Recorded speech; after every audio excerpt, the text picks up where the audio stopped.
ಹರಿ ಓಂ. ಎಲ್ಲರಿಗೂ ಶುಭ ಮುಂಜಾನೆ. ನಮ್ಮ ದಿವ್ಯವಾದ ಭವ್ಯವಾದ ಅತ್ಯಂತ ಪವಿತ್ರವಾದ ಅತ್ಯಂತ ಸಮೀಪದಲ್ಲಿರುವ ನಮ್ಮ ಒಳಗೆ ಇರುವ ಈ ದೇವಾಲಯಕ್ಕೆ ಎಲ್ಲರಿಗೂ ಪ್ರೀತಿಯ ಆತ್ಮೀಯ ಸ್ವಾಗತ.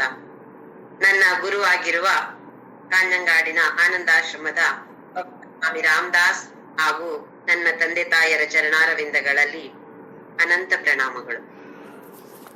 ನಾವು 13ನೇ ಅಧ್ಯಾಯ ಕ್ಷೇತ್ರಜ್ಞ ವಿಭಾಗ ಯೋಗ, ಇದರ ಅರ್ಥವನ್ನ ತಿಳಿದುಕೊಳ್ಳುವ ಪ್ರಯತ್ನವನ್ನ ಮಾಡ್ತಾ ಇದ್ದೇವೆ. ಭಗವಂತ ಅರ್ಜುನನಿಗೆ ಓದಿಸ್ತಾ ಇದ್ದಾನೆ. ಎರಡೇ ವಿಭಾಗ ಇರೋದು, ಕ್ಷೇತ್ರ ಹಾಗೂ ಕ್ಷೇತ್ರಜ್ಞ. ಯಾವುದೆಲ್ಲ ಬದಲಾವಣೆಯನ್ನ ಹೊಂದುತ್ತದೆಯೋ ಅದನ್ನು ಕ್ಷೇತ್ರ ಅಂತ ಹೇಳ್ತೇವೆ. ಯಾವುದು ಬದಲಾವಣೆ ಇಲ್ಲದೆ ಶಾಶ್ವತವಾಗಿರುತ್ತೋ ಅದನ್ನ ಕ್ಷೇತ್ರಜ್ಞ ಅಂತ ಹೇಳ್ತೇವೆ.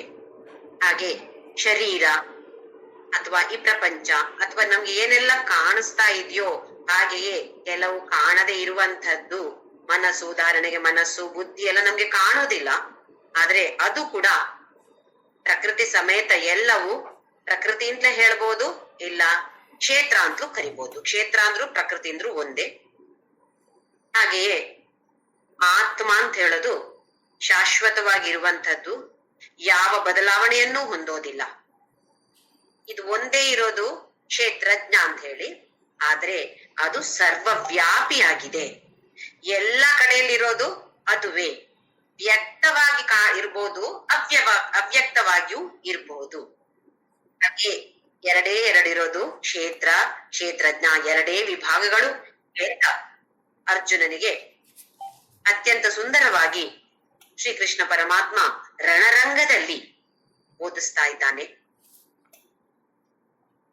ಇದು ಅರ್ಜುನನಿಗೆ ಸಂಶಯ, ಹಾಗಾಗಿ ಅದಕ್ಕೆ ಉತ್ತರವಾಗಿ ಹೇಳ್ತಾ ಇದ್ದಾನೆ ಭಗವಂತ. ಹಾಗೆಯೇ 8ನೇ ಶ್ಲೋಕದಿಂದ 12ನೇ ಶ್ಲೋಕದವರೆಗೆ ಬೇರೆ ಬೇರೆ ಗುಣಗಳನ್ನ ಹೇಳ್ತಾ ಇದ್ದಾನೆ, ವರ್ಣಿಸ್ತಾ ಇದ್ದಾನೆ. ಈ ಗುಣಗಳು ಇದ್ರೆ ಮಾತ್ರ ನಮಗೆ ಜ್ಞಾನ ಸಿಗತ್ತೆ ಅಥವಾ ಮೋಕ್ಷ ಸಿಗತ್ತೆ. ಇಲ್ಲದೆ ಇದ್ರೆ ನಾವು ಎಷ್ಟು ದೇವರ ಪೂಜೆ ಮಾಡಿದ್ರು ಕೂಡ ನಮ್ಗೆ ಅದರಲ್ಲಿ ಮೋಕ್ಷ ಅಥವಾ ಜ್ಞಾನ ಯೋಗವನ್ನ ಪಡೆಯಕ್ಕೆ ನಮ್ಗೆ ಅರ್ಹತೆ ಬರೋದಿಲ್ಲ. ಆ ಅರ್ಹತೆ ಬರ್ಬೇಕು ಅಂತಿದ್ರೆ ಕೆಲವು ಗುಣಗಳನ್ನ ನಾವು ಬೆಳೆಸಿಕೊಳ್ಬೇಕು. ಕೆಲವರಲ್ಲಿ ಹುಟ್ಟು ಗುಣಗಳಾಗಿರ್ಬಹುದು ಅದೆಲ್ಲ, ಇನ್ನು ಕೆಲವರಲ್ಲಿ ಹುಟ್ಟಿನಿಂದ ಇಲ್ಲದೆ ಇರಬಹುದು. ಆದ್ರೆ ಅದರ ಅರ್ಥವನ್ನ ತಿಳಿದುಕೊಂಡು ಇದನ್ನ ನಾವು ಹೇಗೆ ಬೆಳೆಸಿಕೊಳ್ಬಹುದು ನಾವು ಆಲೋಚನೆ ಮಾಡುವಂತಹ ವಿಚಾರ. ಈಗ 8ನೇ ಶ್ಲೋಕದಲ್ಲಿ ಅಮಾನಿತ್ವಂ, ಅದಂಭಿತ್ವಂ. ಮಾನಿತ್ವ ಅಂತ ಹೇಳಿದ್ರೆ ನಾನೇ, ನನ್ನಷ್ಟು ಒಳ್ಳೆಯವರು ಇನ್ಯಾರು ಪ್ರಪಂಚದಲ್ಲಿಲ್ಲ, ನನ್ನಷ್ಟು ಗೊತ್ತಿರೋರು ಯಾರೂ ಇಲ್ಲ, ಇವರೆಲ್ಲ ಏನು ನನ್ಕಿಂತ ತುಂಬಾ ಕಡಿಮೆ. ಅದು ಓದಿನಲ್ಲೂ ಇರ್ಬೋದು, ಸೌಂದರ್ಯದಲ್ಲಿ ಇರ್ಬೋದು, ಅಥವಾ ಸಂಪತ್ತಿನಲ್ಲಿ ಇರ್ಬೋದು, ಜ್ಞಾನದಲ್ಲಿ ಇರ್ಬೋದು, ಯಾವುದ್ರಲ್ಲೇ ಇರ್ಬೋದು, ಆರೋಗ್ಯದಲ್ಲಿ ಇರ್ಬೋದು. ಅವರಿಗೆ ನೋಡಿ ಯಾವಾಗ ನೋಡಿದ್ರು ಹುಷಾರಿಲ್ಲ. ನಾನು ಇವತ್ತು ಹುಷಾರಿದ್ದೇವೆ, ನಾಳೆ ನಮ್ಗೆ ಗೊತ್ತಿಲ್ಲಲ್ಲ. ಅದು ಮಾನಿತ್ವ ಅಂತ ಹೇಳಿದ್ರೆ ಶ್ರೇಷ್ಠ ಅಂತ ಮನಸ್ಸಿನಲ್ಲಿ ಅಂದುಕೊಳ್ಳುವಂತಹದ್ದು. ಅಮಾನಿತ್ವ ಅಂತ ಹೇಳಿದ್ರೆ ಅದು ಇಲ್ಲದೆ ಇರುವಂತಹದ್ದು. ಇದು 1ನೆಯ ಗುಣ. ನಮ್ಮಲ್ಲಿ ಇದ್ರೂ ಇರ್ಬೋದು. ಯಾಕೆಂತ ಹೇಳಿದ್ರೆ ನಾವೀಗ ಏನೋ ಒಂದು ಒಳ್ಳೆಯ ಕಾರ್ಯ ಮಾಡಿದ್ದೇವೆ ಅಂತ ಅನ್ಕೊಳ್ಳಿ, ಇಲ್ಲ ಒಳ್ಳೆಯ ಕಾರ್ಯ ಬೇಡ, ಒಳ್ಳೆಯ ಸೀರೆ ಉಟ್ಟಿದ್ದೇವೆ ಅಂತ ಅನ್ಕೊಳ್ಳಿ. ಏನ್ ದೊಡ್ಡ ಕಾರ್ಯ ಅಲ್ಲ ಅದು. ಯಾರೋ ಒಂದು ಗಿಫ್ಟ್ ಕೊಟ್ಟಿದ್ದಾರೆ, ಅದನ್ನ ಉಟ್ಕೊಂಡಿದ್ದೇನೆ ನಾನು. ಒಂದು 4 ಜನ ಹೇಳಿದ್ರು, ಭಾರಿ ಚೆನ್ನಾಗಿದೆ ಅಲ್ಲ ಜ್ಯೋತಿ ನಿಮ್ಮ ಈ ಸೀರೆ, ಏನ್ ತಗೊಂಡ್ರಿ, ಎಷ್ಟು ಚೆನ್ನಾಗಿದೆ, ಬಣ್ಣ ಚೆನ್ನಾಗಿದೆ, ಎಲ್ಲ ಚೆನ್ನಾಗಿದೆ ಅಂತ ಹೇಳಿದ್ರು. ಭಾರಿ ಖುಷಿ ಆಯ್ತು ನನ್ಗೆ. 4 ಜನ ಹೇಳಿದ್ರಲ್ವಾ. ಇನ್ನು ಕೆಲವರು ಹೇಳಲಿಲ್ಲ. ಆವಾಗ ನನ್ಗೆ ಏನಾಗತ್ತೆ, ಆ 4 ಜನ ಹೇಳಿದ್ದಾರೆ ಅಂತಂದ್ರೆ ಅದು ಗ್ಯಾರಂಟಿ ಚೆನ್ನಾಗೇ ಇದೆ. ಅವ್ರು ಯಾಕೆ ಹೇಳಲಿಲ್ಲ ನೋಡಿ, ಅವ್ರಿಗೆ ಸ್ವಲ್ಪ ಅಸೂಯೆ ನನ್ನ ಮೇಲೆ, ಅದಕ್ಕೋಸ್ಕರ ಅವ್ರು ಹೇಳಿಲ್ಲ. ಇಷ್ಟು ಬೇಗ ನಾವು ಈ ನಿರ್ಧಾರಕ್ಕೆಲ್ಲ ಬರ್ತೀವಿ ನೋಡಿ. ಯಾಕೆ? ಮನಸ್ಸಿನಲ್ಲಿ ಸೀರೆಯೇ ಚಂದ, ನಾನೇ ಚಂದ ಅಂತ ಮನಸ್ಸಿನಲ್ಲಿ ಬಂದಾಯ್ತು. ಹಾಗೆ ಬಂದಾಗ ಅದಕ್ಕೆ ಒಂದು ನಮ್ಗೆ ಅಡಿಕ್ಷನ್ ಆಗೋದು. ಏನದು? ಇನ್ನು ಬೇರೆಯವರು ಹೇಳ್ಬೇಕು ನಮ್ಗೆ ಹಾಗೆ. ಒಬ್ರು ಹೇಳ್ತಾರೆ ಅಂತ ಆದ್ರೆ ಸ್ವಲ್ಪ ಸರಿಯಾಗಿ ಚೆನ್ನಾಗಿದೆಯೇನೋ, ಇನ್ನಿಬ್ರು ಹೇಳಿದ್ರು ಅಂತ ಅದು ಗ್ಯಾರಂಟಿ ಚೆನ್ನಾಗಿದೆ. ಮತ್ತೆ ಬೇರೆಯವ್ರು ಹೇಳದೆ ಇದ್ರೆ ಅವರ ಮೇಲೆ ನಮ್ಗೆ ಸಿಟ್ಟು. ನೋಡಿ, ಮಾನಿತ್ವದಿಂದ ಏನೆಲ್ಲ ಮತ್ತೆ ಬರುತ್ತೆ. ಮತ್ತೆ ಅವ್ರ ಹತ್ರ ಕೆಲವರು ಬೈಯೋರು ಇರ್ತಾರೆ ಅವ್ರ ಮುಂದೆ, ಇನ್ನು ಕೆಲವರು ಮನೆಗೆ ಬಂದು ಬೇರೆಯವ್ರ ಹತ್ರ ಹೇಳಿ, ಇಲ್ಲ ಫ್ರೆಂಡ್ಸ್ಗೆಲ್ಲ ಫೋನ್ ಮಾಡಿ ನೋಡಿ ಅವ್ರಿಗೆ ನಿಜವಾಗಿ ಚೆನ್ನಾಗೇ ಇದೆ, ಬಟ್ ಅವ್ರು ಮನ್ಸು ಬರಲ್ಲ. ನೋಡಿ ಎಷ್ಟು ಕೆಟ್ಟವ್ರು ಅವರು. ನಾವು ಅವರ ಬಗ್ಗೆ ಅವ್ರು ಹೇಗೆ ಅಂತೇಳಿ ನಾವು ನಿರ್ಧಾರ ಮಾಡೋದು. ಯಾವ್ದ್ರಿಂದಾಗಿ? ನಾನೇ ಹುಷಾರು, ನಾನೇ ಚಂದ, ನನ್ನ ಸೀರೆ ಚಂದ, ಅವ್ರು ನನ್ಗೆ ಹೇಳಲಿಲ್ಲ ಅಂತ ಹೇಳುವ ಒಂದು ಭಾವನೆಯಿಂದ ತಾನೇ ಈ ತರ ಎಲ್ಲ ನಾವು ಸೃಷ್ಟಿ ಮಾಡಿಕೊಳ್ಳೋದು. ಏನದು? ನೆಗೆಟಿವ್ ವಾತಾವರಣವನ್ನ ನಾವು ಸೃಷ್ಟಿ ಮಾಡಿಕೊಳ್ತೀವಿ. ಇಲ್ಲಿ 20 ಗುಣಗಳನ್ನ ಭಗವಂತ ಹೇಳಿಕೊಡ್ತಾ ಇದ್ದಾನೆ ನಮ್ಗೆ. ಒಂದನೆಯದು ಅಮಾನಿತ್ವ, ಹಾಗೆಯೇ ಅದಂಬಿತ್ವ. ಮಾನಿತ್ವ ಅಂತ ಹೇಳಿದ್ರೆ ಮನಸ್ಸಿನಲ್ಲಿ ನಾನೇ ಒಳ್ಳೆಯವಳು ಅಂತ ಹೇಳೋದಲ್ಲ, ಮನಸ್ಸಿನಲ್ಲಿ ಇರುವಂತದ್ದು. ಯಾರಿಗೂ ಹೇಳ್ತಾ ಇಲ್ಲ, ನಾನು ಯಾವ ಆಕ್ಷನ್ ಅಲ್ಲೂ ತೋರಿಸ್ತಾ ಇಲ್ಲ. ನನ್ನ ಸೀರೆ ಚೆನ್ನಾಗಿದ್ರೆ ಅವ್ರು ಹೇಳಿಲ್ಲ ಅಂತ ನಾನು ಅವ್ರ ಹತ್ರ ಏನು ಹೇಳ್ತಾ ಇಲ್ಲ, ಆದ್ರೆ ಮನಸ್ಸಿನಲ್ಲಿ ಬೈತಾ ಇದ್ದೇನೆ, ನಾನು ಯಾವ ಆಕ್ಷನ್ ಅಲ್ಲೂ ತೋರಿಸಿಲ್ಲ. ದಂಬಿತ್ವ ಅಂತ ಹೇಳಿದ್ರೆ ನಾನು ನನ್ನ ಆಕ್ಷನ್ ಅಲ್ಲಿ ತೋರಿಸಿಕೊಳ್ಳುವಂತಹದ್ದು, ಮಾತಿನಲ್ಲಿ ಅಲ್ಲ. ನಾವೊಂದು ಏನ್ ಹೇಳ್ತೀವಿ, ಬಾಡಿ ಲ್ಯಾಂಗ್ವೇಜ್ ಅಂತ ಹೇಳ್ತೀವಲ್ಲ, ಅವ್ರಿಗೆ ನೋಡಿದ್ರೆ ಗೊತ್ತಾಗತ್ತೆ ಬಂದಿದೆ ಅಂತ ಹೇಳ್ಬಿಟ್ಟು. ಏನು ಅಂತ ಹೇಳ್ತಾ ಇಲ್ಲ, ಇದು ದಂಬಿತ್ವ. ಶೋ ಆಫ್ ಮಾಡೋದು. ಯಾಕೆ ಶೋ ಆಫ್ ಮಾಡೋದು? ನನ್ನ ಹತ್ರ ಜಾಸ್ತಿ ಇದೆ, ನಿಮ್ಮ ಹತ್ರಕ್ಕಿಂತ ನಿಮ್ಮ ಹತ್ರ ಇರೋದಕ್ಕಿಂತ ನನ್ನ ಹತ್ರ ಜಾಸ್ತಿ, ನಿಮ್ಮ ಮನೆಗಿಂತ ದೊಡ್ಡದು ನನ್ನ ಮನೆ, ನಿಮ್ಮ ಕಾರಿಗೆ ನೀವು 5 ಲಕ್ಷ ಕೊಟ್ರೆ ನಾನು 10 ಲಕ್ಷ ಕೊಟ್ಟು ಕಾರ್ ತಕೊಂಡಿದ್ದೀನಿ, ನಂದೇ ನಿಮ್ಗಿಂತ ಜಾಸ್ತಿ ಚಂದ ಇರ್ಬೋದು, ಅಥವಾ ಜಾಸ್ತಿ ದುಡ್ಡು ಕೊಟ್ಟ ಕಾರಣ ನನ್ನದು ಒಳ್ಳೆಯದು. ಇದು ದಂಬಿತ್ವ. ಅದಂಬಿತ್ವ ಅಂತ ಹೇಳಿದ್ರೆ ಅದು ಇಲ್ಲದೆ ಇರುವಂತಹದ್ದು. ಆಮೇಲೆ ಅಹಿಂಸಾ, ಹಿಂಸೆ ಇಲ್ಲದೆ ಇರುವಂತಹದ್ದು. ಅದು 3 ವಿಧವಾಗಿದೆ: ಭೌತಿಕವಾಗಿದೆ ಅಥವಾ ಕಾಯಿಕವಾಗಿದೆ, ಮನಸ್ಸಿನಲ್ಲಿದೆ, ಹಾಗೆಯೇ ಮಾತಿನಲ್ಲಿ. 3ರಲ್ಲಿ ಕೂಡ ಸುಮಾರು ಜನ ನಾವು ಬಹುಶಃ ದೇಹದ ಮೂಲಕ ಯಾರಿಗೂ ಹಿಂಸೆ ಮಾಡದೇ ಇರಬಹುದು, ಮಾತಿನ ಮೂಲಕ ಅವರಿವರನ್ನು ಬೈಯೋದು, ನೆಗೆಟಿವ್ ಆಗಿ ಮಾತಾಡೋದು, ಇದೆಲ್ಲವೂ ಹಿಂಸೆ. ಇದು 2 ಮಾಡದೇ ಇದ್ರೂ ಕೂಡ ಮನಸ್ಸಿನಲ್ಲಂತೂ ಖಂಡಿತ ಬೇರೆಯವರಿಗೆ ಶಾಪ ಆಗ್ತೇವೆ ನಾವು. ಇದು ಕೂಡ ಹಿಂಸೆಯೇ. ಇದು ಇಲ್ಲದೆ ಇರುವಂತವರಾಗ್ಬೇಕು ನಾವು. ಕಾಯಿಕವಾಗಿ, ವಾಚಿಕವಾಗಿ, ಮಾನಸಿಕವಾಗಿ ಇನ್ನೊಬ್ಬರನ್ನ ಹಿಂಸೆಗೊಳಿಸಬಾರದು. ನಮ್ಗೆ ಸಹಜವಾಗಿ ಹೇಗೆ ಅಂತ ಹೇಳಿದ್ರೆ, ಅವ್ರು ನಮ್ಗೆ ಹಿಂಸೆ ಮಾಡ್ತಾರ, ನಾನು ವಾಪಸ್ ಮಾಡ್ತೇನೆ. ಸೇಡಿಗೆ ಪ್ರತಿ ಸೇಡು. ಅವ್ರಿಗೆ ಮಾಡಿದ್ರೆ ನಾನು ಹಾಗೆ ಮಾಡುದು, ಮತ್ತೆ ದ್ವೇಷ. ಹಾಗಾಗದೆ ಅವ್ರು ನಮ್ಮನ್ನ ದ್ವೇಷಿಸಿದ್ರು ನಾವು ಅವರನ್ನ ಪ್ರೀತಿ ಪ್ರೇಮ ಮಾಡುವಂತವರಾಗ್ಬೇಕು. ಅಹಿಂಸಾ.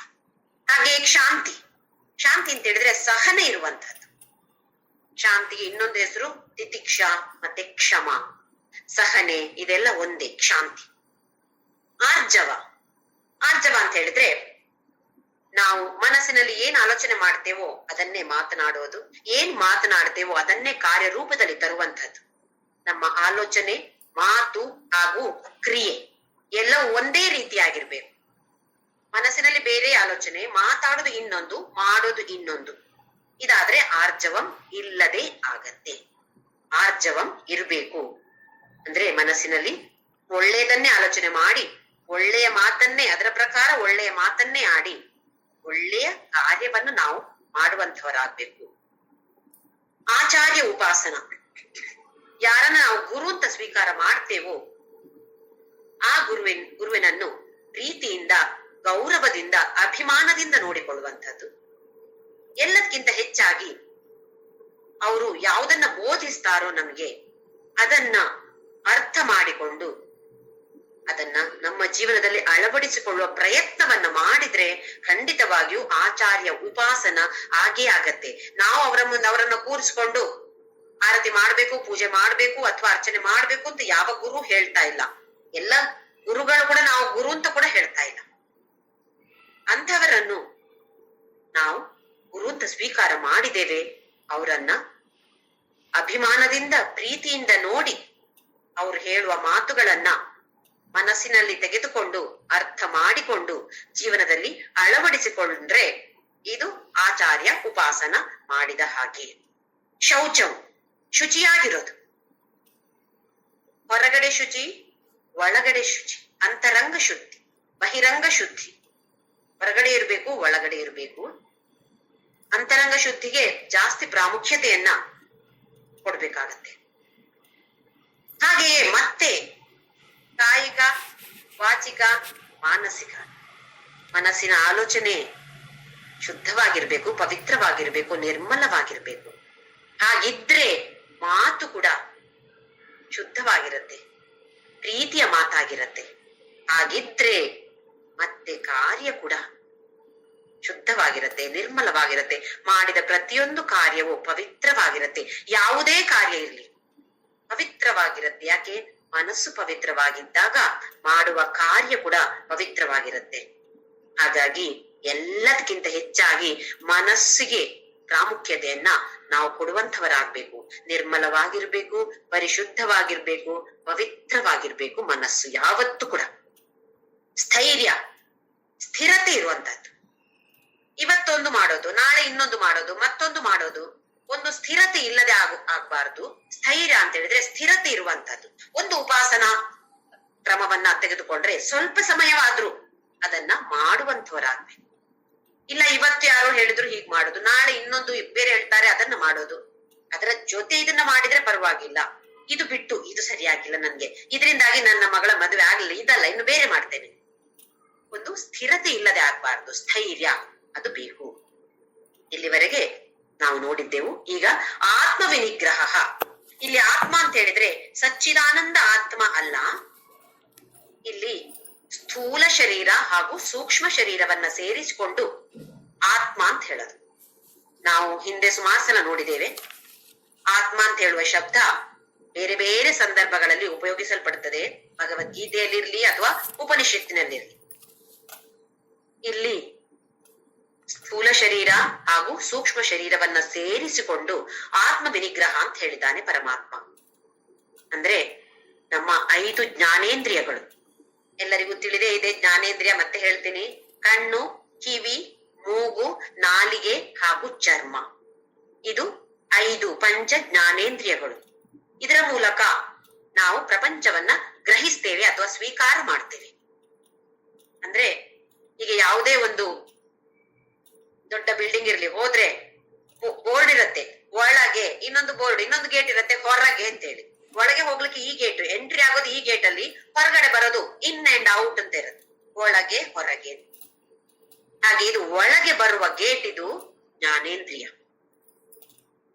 ಹಾಗೆಯೇ ಹೊರಗೆ ಹೋಗುವಂತದ್ದು ಕರ್ಮೇಂದ್ರಿಯ. ಮತ್ತೆ 5 ಕರ್ಮೇಂದ್ರಿಯಗಳಿವೆ.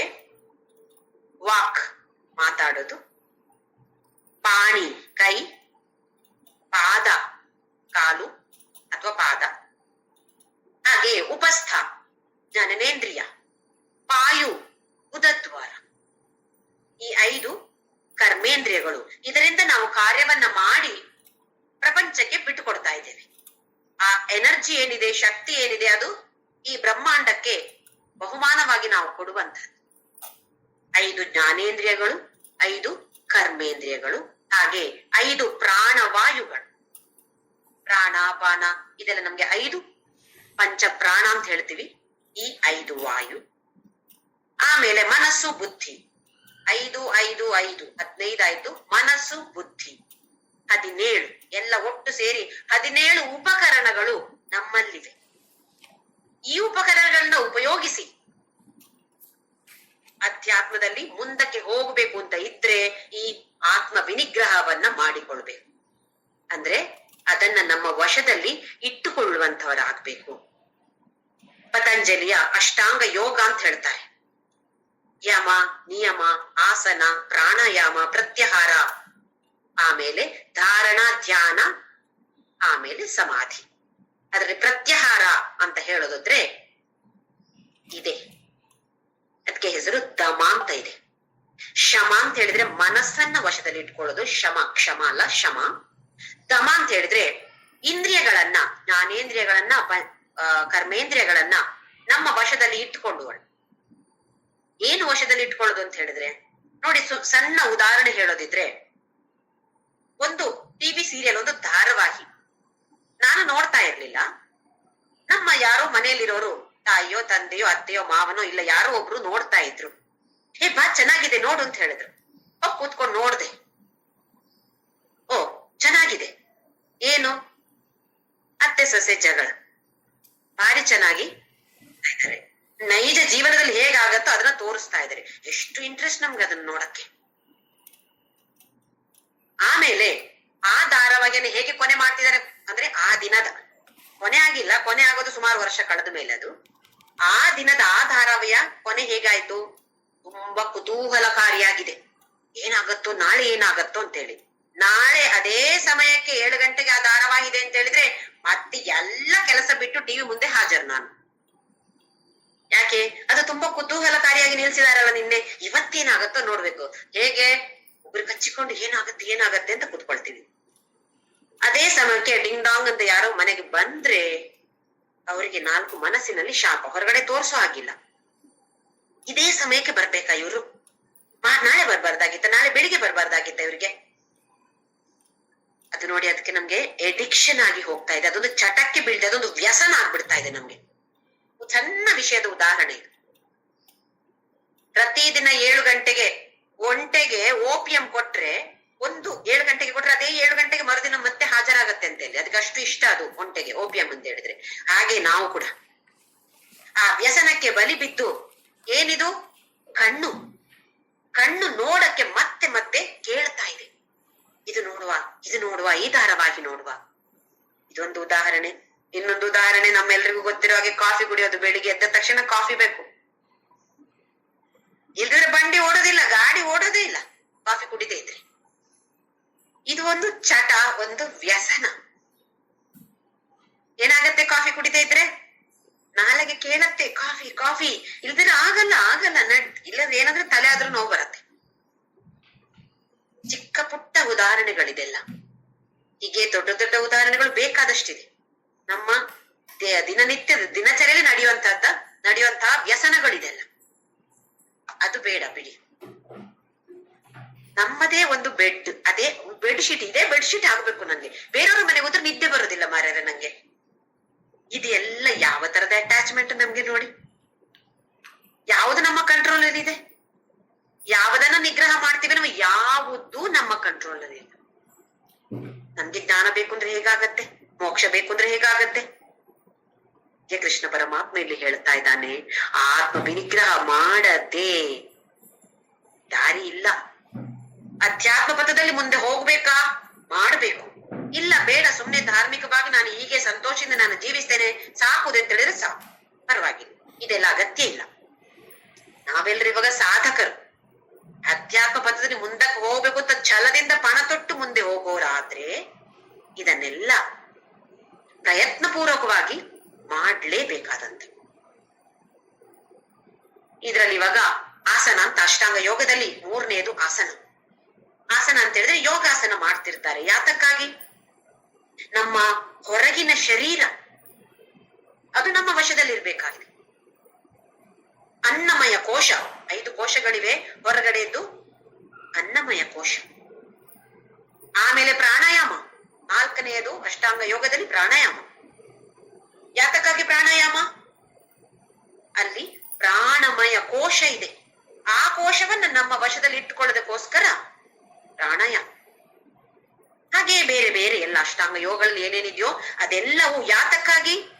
ಜ್ಞಾನಕ್ಕಾಗಿ ಅಲ್ಲ, ಮೋಕ್ಷಕ್ಕಾಗಿ ಅಲ್ಲ, ಬರೇ ಆತ್ಮ ನಿಗ್ರಹಕ್ಕಾಗಿ. ಆತ್ಮ ಅಂತ ಹೇಳಿದ್ರೆ ಸ್ಥೂಲ ಶರೀರ ಹಾಗೂ ಸೂಕ್ಷ್ಮ ಶರೀರವನ್ನ ಸೇರಿಸಿಕೊಂಡು ನಮ್ಮ ವಶದಲ್ಲಿ ಇಟ್ಟುಕೊಳ್ಳುವಂತಹದ್ದು.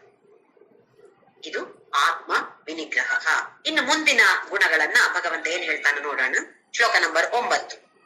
ಇಂದ್ರಿಯಾರ್ಥೇಷು ವೈರಾಗ್ಯಂ ಅನಹಂಕಾರ ಏವ ಚ ಜನ್ಮ ಮೃತ್ಯು ಜರಾ ವ್ಯಾಧಿ ದುಃಖ ದೋಷಾನುದರ್ಶನಂ. ಇಂದ್ರಿಯಾರ್ಥೇಷು ವೈರಾಗ್ಯಂ. ಇಂದ್ರಿಯಗಳಲ್ಲಿ, ಇಂದ್ರಿಯಗಳ ಅರ್ಥ ಅಂತ ಹೇಳಿದ್ರೆ ಅಲ್ಲಿ ಆ ಇಂದ್ರಿಯಗಳ ವಿಷಯ ಏನಿದೆ ಅದರಲ್ಲಿ ವೈರಾಗ್ಯ. ನಂಗೆ ಟಿವಿ ಸೀರಿಯಲ್ ಇವತ್ತು ಯಾರೋ ನೋಡು ಅಂತ ಹೇಳಿದ್ರೆ ನೋಡಿದೆ, ಚೆನ್ನಾಗಿದೆ. ನಾಳೆ ಇಲ್ಲ, ನನಗದು ಬೇಡ, ನನಗೆ ಗೊತ್ತಿದೆ, ನಾನ್ ಮತ್ತೆ ನೋಡ್ತೀನೋ, ನಾನು ಅದಕ್ಕೆ ಎಡಿಕ್ಟ್ ಆಗ್ತೀನಿ, ನನ್ಗೆ ಅದು ವ್ಯಸನ ಬೀಳತ್ತೆ ಅಂತ ನಂಗೆ ಗೊತ್ತಿದೆ, ನನ್ ಬಗ್ಗೆ ನನ್ಗೆ ಗೊತ್ತಿದೆ. ಹಾಗಾಗಿ ನನಗದು ಬೇಡ. ನನಗೆ ಬೇಕು ವ್ಯಸನ. ಯಾವ್ದ್ರಲ್ಲಿ ಬೇಕು? ಅಧ್ಯಾತ್ಮದಲ್ಲಿ ಬೇಕು ನನಗೆ. ನನಗೆ ಭಗವದ್ಗೀತೆ ಇವತ್ತಿಷ್ಟು ಅಧ್ಯಾಯ ಓದ್ತೇನೆ ನಾನು, ಈ ಅಧ್ಯಾಯದ ಈ ಶ್ಲೋಕದ ಅರ್ಥವನ್ನ ನಾನು ತಿಳಿದುಕೊಳ್ತೇನೆ, ನಾಳೆ ಇನ್ನೊಂದು ಶ್ಲೋಕದ ಅರ್ಥವನ್ನ ತಿಳಿದುಕೊಳ್ತೇನೆ. ಈ ತರದ ಒಂದು ವ್ರತವನ್ನ ನಾವು ಮಾಡಿಕೊಳ್ಬಹುದು. ಈ ಚಟ ನಮ್ಮ ಅಧ್ಯಾತ್ಮ ಪದದಲ್ಲಿ ಮುಂದಕ್ಕೆ ಹೋಗುವಂತೆ ನಮ್ಮನ್ನ ಮುಂದಕ್ಕೆ ತಳ್ಳುತ್ತದೆ.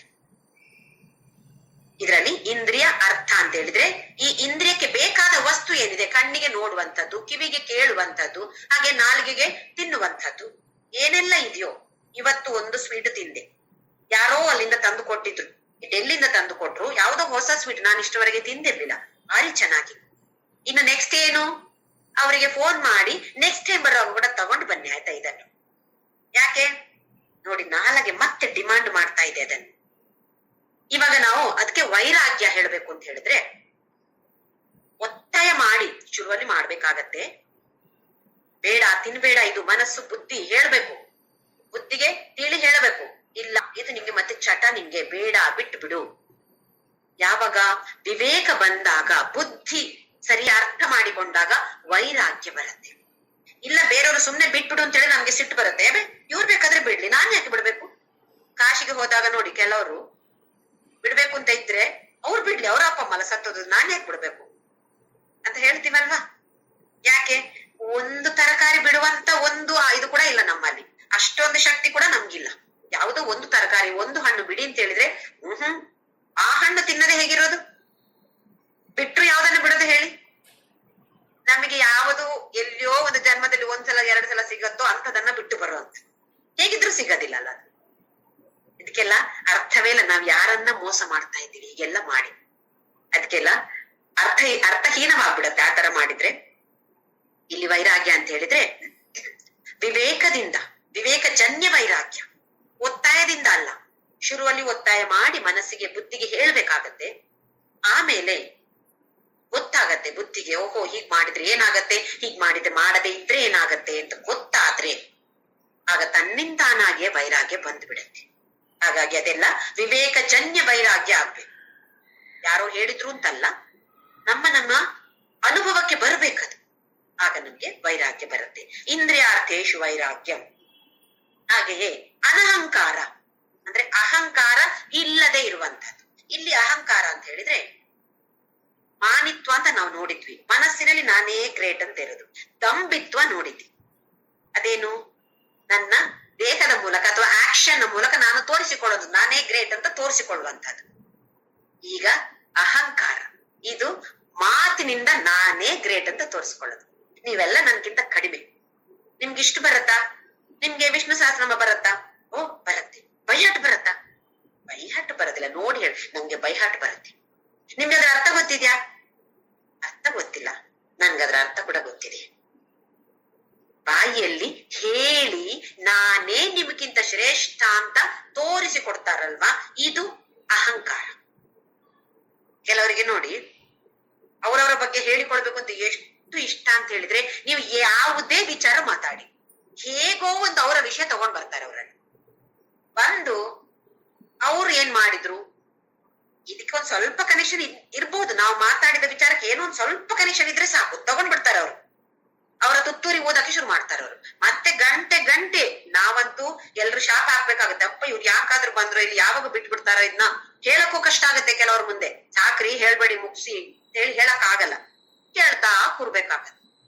ಇದು ಅಹಂಕಾರ. ಮಾನಿತ್ವ ಅಂತ ಹೇಳಿದ್ರೆ ಮನಸ್ಸಿನ ಲೆವೆಲ್ ಅಲ್ಲಿ ಇರುವಂತಹದ್ದು. ದಂಬಿತ್ವ ಅಂತ ಹೇಳಿದ್ರೆ ನಮ್ಮ ದೇಹದ ಲೆವೆಲ್ ಅಲ್ಲಿ, ಅಂದ್ರೆ ಆಕ್ಷನ್ ಅಲ್ಲಿ ತೋರಿಸುವಂತದ್ದು, ಅದು ಕಾರ್ಯರೂಪದಲ್ಲಿ ನಿಮಗಿಂತ ನಾನೇ ಶ್ರೇಷ್ಠ ಅಂತ ತೋರಿಸಿಕೊಡುವಂತದ್ದು. ಅಹಂಕಾರ ಅಂತ ಹೇಳಿದ್ರೆ ಮಾತಿನಲ್ಲಿ ತೋರಿಸಿಕೊಡುವಂಥದ್ದು. ನಿಮಗಿಂತ ಜಾಸ್ತಿ ದುಡ್ಡಿರ್ಬೋದು ನನಗೆ, ಅಥವಾ ಪವರ್ ಇರ್ಬೋದು. ನಿಮ್ಗೇನು ಪವರ್ ಇದೆ? ನಾನೇ ಬೇಕಾ, ನಾನ್ ಮಾಡ್ಕೊಡ್ತೀನಿ ಬೇಕಿದ್ರೆ, ಆದ್ರೆ ಹೇಳಿ ನನ್ಗೆ ಬೇಕು ಅಂತ ಆದ್ರೆ. ಇದು ಸಹಾಯ ಮಾಡ್ಬೇಕು ಅಂತ ಅರ್ಥದಲ್ಲಿ ಹೇಳಿದ್ರೆ ಸರಿ, ಇಲ್ಲ ನಾನು ಸಹಾಯ ಮಾಡಿದ್ದೇನೆ ಅಂತ ಹೇಳಿ ಅವ್ರು ನಂಗೆ ಸರ್ಟಿಫಿಕೇಟ್ ಕೊಡ್ಬೇಕು ಅಂತ ಮಾಡಿದ್ರೆ ಖಂಡಿತವಾಗಿಯೂ ಇದು ದಂಬಿತ್ವ ಆಗತ್ತೆ. ಅಹಂಕಾರ ಮಾತಿನ ಮೂಲಕ ತೋರಿಸಿಕೊಡುವಂತದ್ದು, ನಾನೇ ಶ್ರೇಷ್ಠ ನಿಮ್ಗಿಂತ. ಹಾಗಾಗಿ ಮಾನಿತ್ವ, ದಂಬಿತ್ವ, ಅಹಂಕಾರ, ಇದು ಮೂರು ಕೂಡ ನಾನೇ ಶ್ರೇಷ್ಠ ಅಂತ ಮನಸ್ಸಿನಲ್ಲಿ, ದೇಹದ ಮೂಲಕ ಹಾಗೂ ಮಾತಿನ ಮೂಲಕ ತೋರಿಸಿಕೊಡುವಂತದ್ದು. ಇದು ಇಲ್ಲದೆ ಆಗ್ಬೇಕು. ಅನಹಂಕಾರಂ ಏವಚ. ಜನ್ಮ ಮೃತ್ಯು ಜರಾ ವ್ಯಾಧಿ ದುಃಖ ದೋಷಾನುದರ್ಶನ. ಜನ್ಮ ಮೃತ್ಯು ಜರ ವ್ಯಾಧಿ ದುಃಖ ಐದು ಶಬ್ದಗಳನ್ನ ಇಲ್ಲಿ ಉಪಯೋಗಿಸಿದಾನೆ ಭಗವಂತ. ಅದರಿಂದ ಬರುವಂತಹ ದೋಷ ಇದನ್ನ ಅನುದರ್ಶನ. ದರ್ಶನ ಅಂತ ಹೇಳಿದ್ರೆ ಸುಮ್ನೆ ನೋಡೋದು, ಅನುದರ್ಶನ ಮಾಡೋದು. ಅದನ್ನ ಅಂತ ಹೇಳಿದ್ರೆ ಅದನ್ನ ಅರ್ಥ ಮಾಡಿಕೊಳ್ಳೋದು. ನೋಡಿದ್ದನ್ನ ನಾವು ಅರ್ಥ ಮಾಡಿಕೊಳ್ಬೇಕು, ಸುಮ್ನೆ ನೋಡೋದಲ್ಲ. ಅರ್ಥ ಮಾಡಿಕೊಂಡು ಓಹೋ ಹೀಗಾಗತ್ತೆ ಅಂತ ತಿಳಿದುಕೊಳ್ಬೇಕು. ಏನದು? ಜನ್ಮದಿಂದ ಬರುವಂತಹ ದೋಷ, ಮೃತ್ಯು ದೋಷ, ಜರ ದೋಷ, ವ್ಯಾಧಿ ದೋಷ, ದುಃಖ ದೋಷ. ನೋಡೋಣ ಏನೆಂತು. ಜನ್ಮ, ಹುಟ್ಟುವಾಗ ಬರುವಂತಹ ಕಷ್ಟ. ನಾವು ಮಗು ಹುಟ್ಟಿದಾಗ ತಾಯಿಯ ಲೇಬರ್ ಪೇನ್, ಹೆರಿಗೆ ನೋವು, ಪಾಪ ಎಷ್ಟು ನೋವು ತಿಂದ್ಲೋ ಅಂತ ನಾವು ಹೇಳ್ತೀವಿ ತಾಯಿಯ ಬಗ್ಗೆ. ಆ ಮಗು ನೋಡಿ, ಆ ಸಣ್ಣ ದ್ವಾರದಲ್ಲಿ ಮಗು ಸ್ಕ್ವೀಸ್ ಆಗಿ ಒಳಗಡೆಯಿಂದ ಬರ್ಬೇಕು. ಆ ಮಗುಗೆ ಎಷ್ಟು ಕಷ್ಟ ಆಗತ್ತೆ. ಆ ಮಗು ನಮ್ಗೆ ಹೇಳಕ್ ಆಗಲ್ಲ ತಾನೆ. ಹಾಗಾಗಿ ನಮ್ಗೆ ಅದಕ್ಕೇನಿದೆ, ಇರ್ಬೋದು, ಮೃದುವಾಗಿರ್ಬೋದು, ಆದ್ರೂ ಒಳಗಡೆಯಿಂದ ಹೊರಗಡೆ ಬರಕ್ಕೆಷ್ಟು ಕಷ್ಟ ಇದೆ. ಅದಲ್ಲದೆ 9 ತಿಂಗಳು ಜನ್ಮ ಅಂತ ಹೇಳಿದ್ರೆ 9 ತಿಂಗಳು ತಾಯಿಯ ಹೊಟ್ಟೆಯಲ್ಲಿ ಇರ್ಬೇಕು. ಎಷ್ಟು ಕಷ್ಟ ಇದೆ ನೋಡಿ, ಎಷ್ಟು ಹೊಲಸಿದೆ ಅದರಲ್ಲಿ. ಯಾವ್ದ್ರ ಮೂಲಕ ಆಹಾರವನ್ನ ತೆಗೆದುಕೊಳ್ತಾ ಇದೆ ಆ ಮಗು. ಅದರ ಒಳಗಡೆ ಹೇಗಿರ್ಬೇಕು? 9 ತಿಂಗಳು ಹಾಗಿರ್ಬೇಕು. ಎಷ್ಟು ಕಷ್ಟ ಇದೆ ಇದು. ತಾಯಿ ಖಾರದ ಪದಾರ್ಥ ತಿಂದ್ರೆ ಆ ಒಳಗಡೆ ಇರುವ ಮಗು ಸಂಕಟ ಪಡತ್ತಂತೆ. ಹಾಗಾಗಿ ಯಾರಾದ್ರೂ ಬಸರಿಯರಿದ್ರೆ ದಯವಿಟ್ಟು ಒಳ್ಳೆಯ ಆಹಾರವನ್ನ ತಗೊಳ್ಳಿ. ತುಂಬಾ ಖಾರವಾದದ್ದು, ಹುಳಿಯಾದದ್ದು, ತುಂಬಾ ಹುಳಿ ಇರುವಂತದ್ದು, ಈ ತರದ್ದೆಲ್ಲ ತಿಂದ್ರೆ ಮಗುಗೆ ತುಂಬಾ ಕಷ್ಟ ಆಗತ್ತಂತೆ. ಹೊಟ್ಟೆ ಒಳಗಡೆ ಸಂಕಟ ಪಡ್ತಾ ಇರತ್ತಂತೆ ಮಗು. ಎಷ್ಟು ಕಷ್ಟ ಇದೆ ನೋಡಿ ಒಂದು ಹುಟ್ಟಬೇಕು ಅಂತ ಇದ್ರೆ. ಜನ್ಮ ದೋಷ, ದೋಷ ಎಷ್ಟಿದೆ ಅದರಿಂದಾಗಿ. ದೋಷ ಅಂತ ಹೇಳಿದ್ರೆ ಅದರಿಂದ ಬರುವ ದೋಷ ಅಲ್ಲ, ಕಷ್ಟ ಅಂತ ಹೇಳೋದು. ಎಷ್ಟು ಕಷ್ಟ ಇದೆ. ಹುಟ್ಟೋದು ಸುಲಭ ಇದೆಯಾ? ಯಾಕೆ ಭಗವಂತ ಹೇಳಿದ್ದಾನೆ ಅಂತ ಹೇಳಿದ್ರೆ, ನಮಗೆ ದೇಹ ಅಂತ ಹೇಳಿದ್ರೆ ಎಷ್ಟು ಅಭಿಮಾನ ಇದೆ. ನಾನೇ ದೇಹ ಅಂತ ಇದೆ ತಾನೆ. ದೇಹ ಅಭಿಮಾನಿಗಳು ನಾವೆಲ್ಲ. ಅದಕ್ಕೆ ಭಗವಂತ ಹೇಳ್ತಿದ್ದಾನೆ, ಇಷ್ಟು ಅಭಿಮಾನವನ್ನ ಇಟ್ಕೊಂಡಿದ್ಯಲ್ಲ ದೇಹ, ನೋಡು ಇನ್ನೊಂದು ದೇಹದಲ್ಲಿ ಬರ್ಬೇಕಿದ್ರೆ ಎಷ್ಟು ಕಷ್ಟ ಪಡ್ಬೇಕು ನೀನು. ಹಾಗೆಯೇ ಮೃತ್ಯು, ಸಾಯೋದು ಅಷ್ಟು ಸುಲಭವಾ? ಸಾಯೋದು, ಸತ್ತು ಹೋಗ್ತೀವಿ ಅಂತ ಹೇಳ್ತೀವಿ. ನಾ ಸತ್ತು ಹೋಗ್ಲಿ ಅಂತ ಹೇಳೋರು ಸುಮಾರು ಜನ ಇದ್ದಾರೆ. ಭಗವಂತ ನನ್ನನ್ನು ಯಾವತ್ ತಗೊಂಡೋಗ್ತಾನಂತ ಸಾಕಪ್ಪ ಈ ಜೀವನ, ಇಲ್ಲಿಗೆ ಸಾಕಾಗಿ ಹೋಗತ್ತಾ? ಮತ್ತೆ ಮುಂದೆ ಇನ್ನೂ ಕಷ್ಟ ಇಲ್ವಾ? ಅದನ್ನ ಅನುಭವಿಸ್ಬೇಡ್ವೆ? ಮೃತ್ಯು, ಈ ದೇಹವನ್ನ ಬಿಟ್ಟು ಹೋಗೋದು ಎಷ್ಟು ಕಷ್ಟ ಇದೆ ನಮ್ಗೆ. ಯಾಕೆ? ಅಷ್ಟೊಂದು ಅಭಿಮಾನ ದೇಹದ ಮೇಲೆ ಇದೆ. ಅದು ಅಲ್ಲದೆ ಎಷ್ಟೊಂದು ಅಟ್ಯಾಚ್ಮೆಂಟ್ಸ್ ಇದೆ ನಮ್ಗೆ. ಗಂಡ, ಹೆಂಡತಿ, ಮಕ್ಕಳು, ಮರಿ. ಅದು ಮಾತ್ರವಾ? ಮನೆಯಲ್ಲಿರುವ ನಮ್ಮ ನಾಯಿ, ನಮ್ಮ ದನ, ಏನೆಲ್ಲ ನಮ್ಗೆ ಅಟ್ಯಾಚ್ಮೆಂಟ್ ಇದೆ ನೋಡಿ. ಬ್ಯಾಂಕ್ ಬ್ಯಾಲೆನ್ಸ್, ಅದಂತೂ ತುಂಬಾ ಅಟ್ಯಾಚ್ಮೆಂಟ್ ಇದೆ. ಯಾವ್ದಕ್ಕೆಲ್ಲ ಅಟ್ಯಾಚ್ಮೆಂಟ್ ಇಲ್ಲ ಹೇಳಿ? ನಮ್ಮಲ್ಲಿರುವ ನಗಗಳ ಮೇಲೆ ಅಟ್ಯಾಚ್ಮೆಂಟ್, ನಮ್ಮದ ಡ್ರೆಸ್ಸಿನ ಮೇಲೆ ಅಟ್ಯಾಚ್ಮೆಂಟ್. ನಮ್ಗೆ ಕೆಲಸದವರಿಗೆ ಒಂದು ಕೊಡ್ಬೇಕು ಅಂತ ತೆಗ್ದಿಡ್ತೇನೆ ನಾನು. ನಿನ್ನೆ ತೆಗ್ದಿಟ್ಟಿದ್ದೆ ಒಂದು, ಇವತ್ತು ಬೆಳಿಗ್ಗೆ ನೋಡುವಾಗ ಬೇಡ, ಇನ್ನೊಂದ್ 2 ಸಲ ಉಟ್ಟು ಆಮೇಲೆ ಕೊಡೋಣ ಅಂತ ಮನಸ್ಸಿಗೆ ಬಂತು. ಮತ್ತೆ ಬ್ಯಾಕ್ ಕಬರ್ಡ್ ಅಲ್ಲಿ ಹಾಕಿ ಕಬರ್ಡ್ ಕ್ಲೋಸ್ ಮಾಡಿ ಇಟ್ಟಿದ್ದೇನೆ ಇವತ್ತು. ಯಾಕೆ? 2 ದಿನ ಉಟ್ಟು ಮತ್ತೆ ಕೊಡೋಣ. ನೋಡಿ ಯಾವ ತರದ ಅಟ್ಯಾಚ್ಮೆಂಟ್ ಇದೆ ನಮ್ಮ ಮನಸ್ಸಿಗೆ. ನಮ್ಮ ಈ ದೇಹದ ಮೇಲೆ ಇಷ್ಟು ಅಭಿಮಾನ ಇರುವ ಕಾರಣ ಬೇರೆ ಬೇರೆ ಬೇರೆ ವಸ್ತುಗಳ ಮೇಲೆ ನಮ್ಗೆ ಅಟ್ಯಾಚ್ಮೆಂಟ್, ಮೋಹ. ಅದನ್ನೆಲ್ಲ ಬಿಟ್ಟು ಹೋಗಕ್ಕೆ ಸುಲಭ ಇದೆಯಾ? ಜನ್ಮ ಮೃತ್ಯು ಜರ. ಜರ ಅಂತ ಹೇಳಿದ್ರೆ ಇಳಿ ವಯಸ್ಸು, ವೃದ್ಧರಾಗುವಂಥದ್ದು. ವೃದ್ಧರಾದವರನ್ನ ಕೇಳಿ ನೀವು,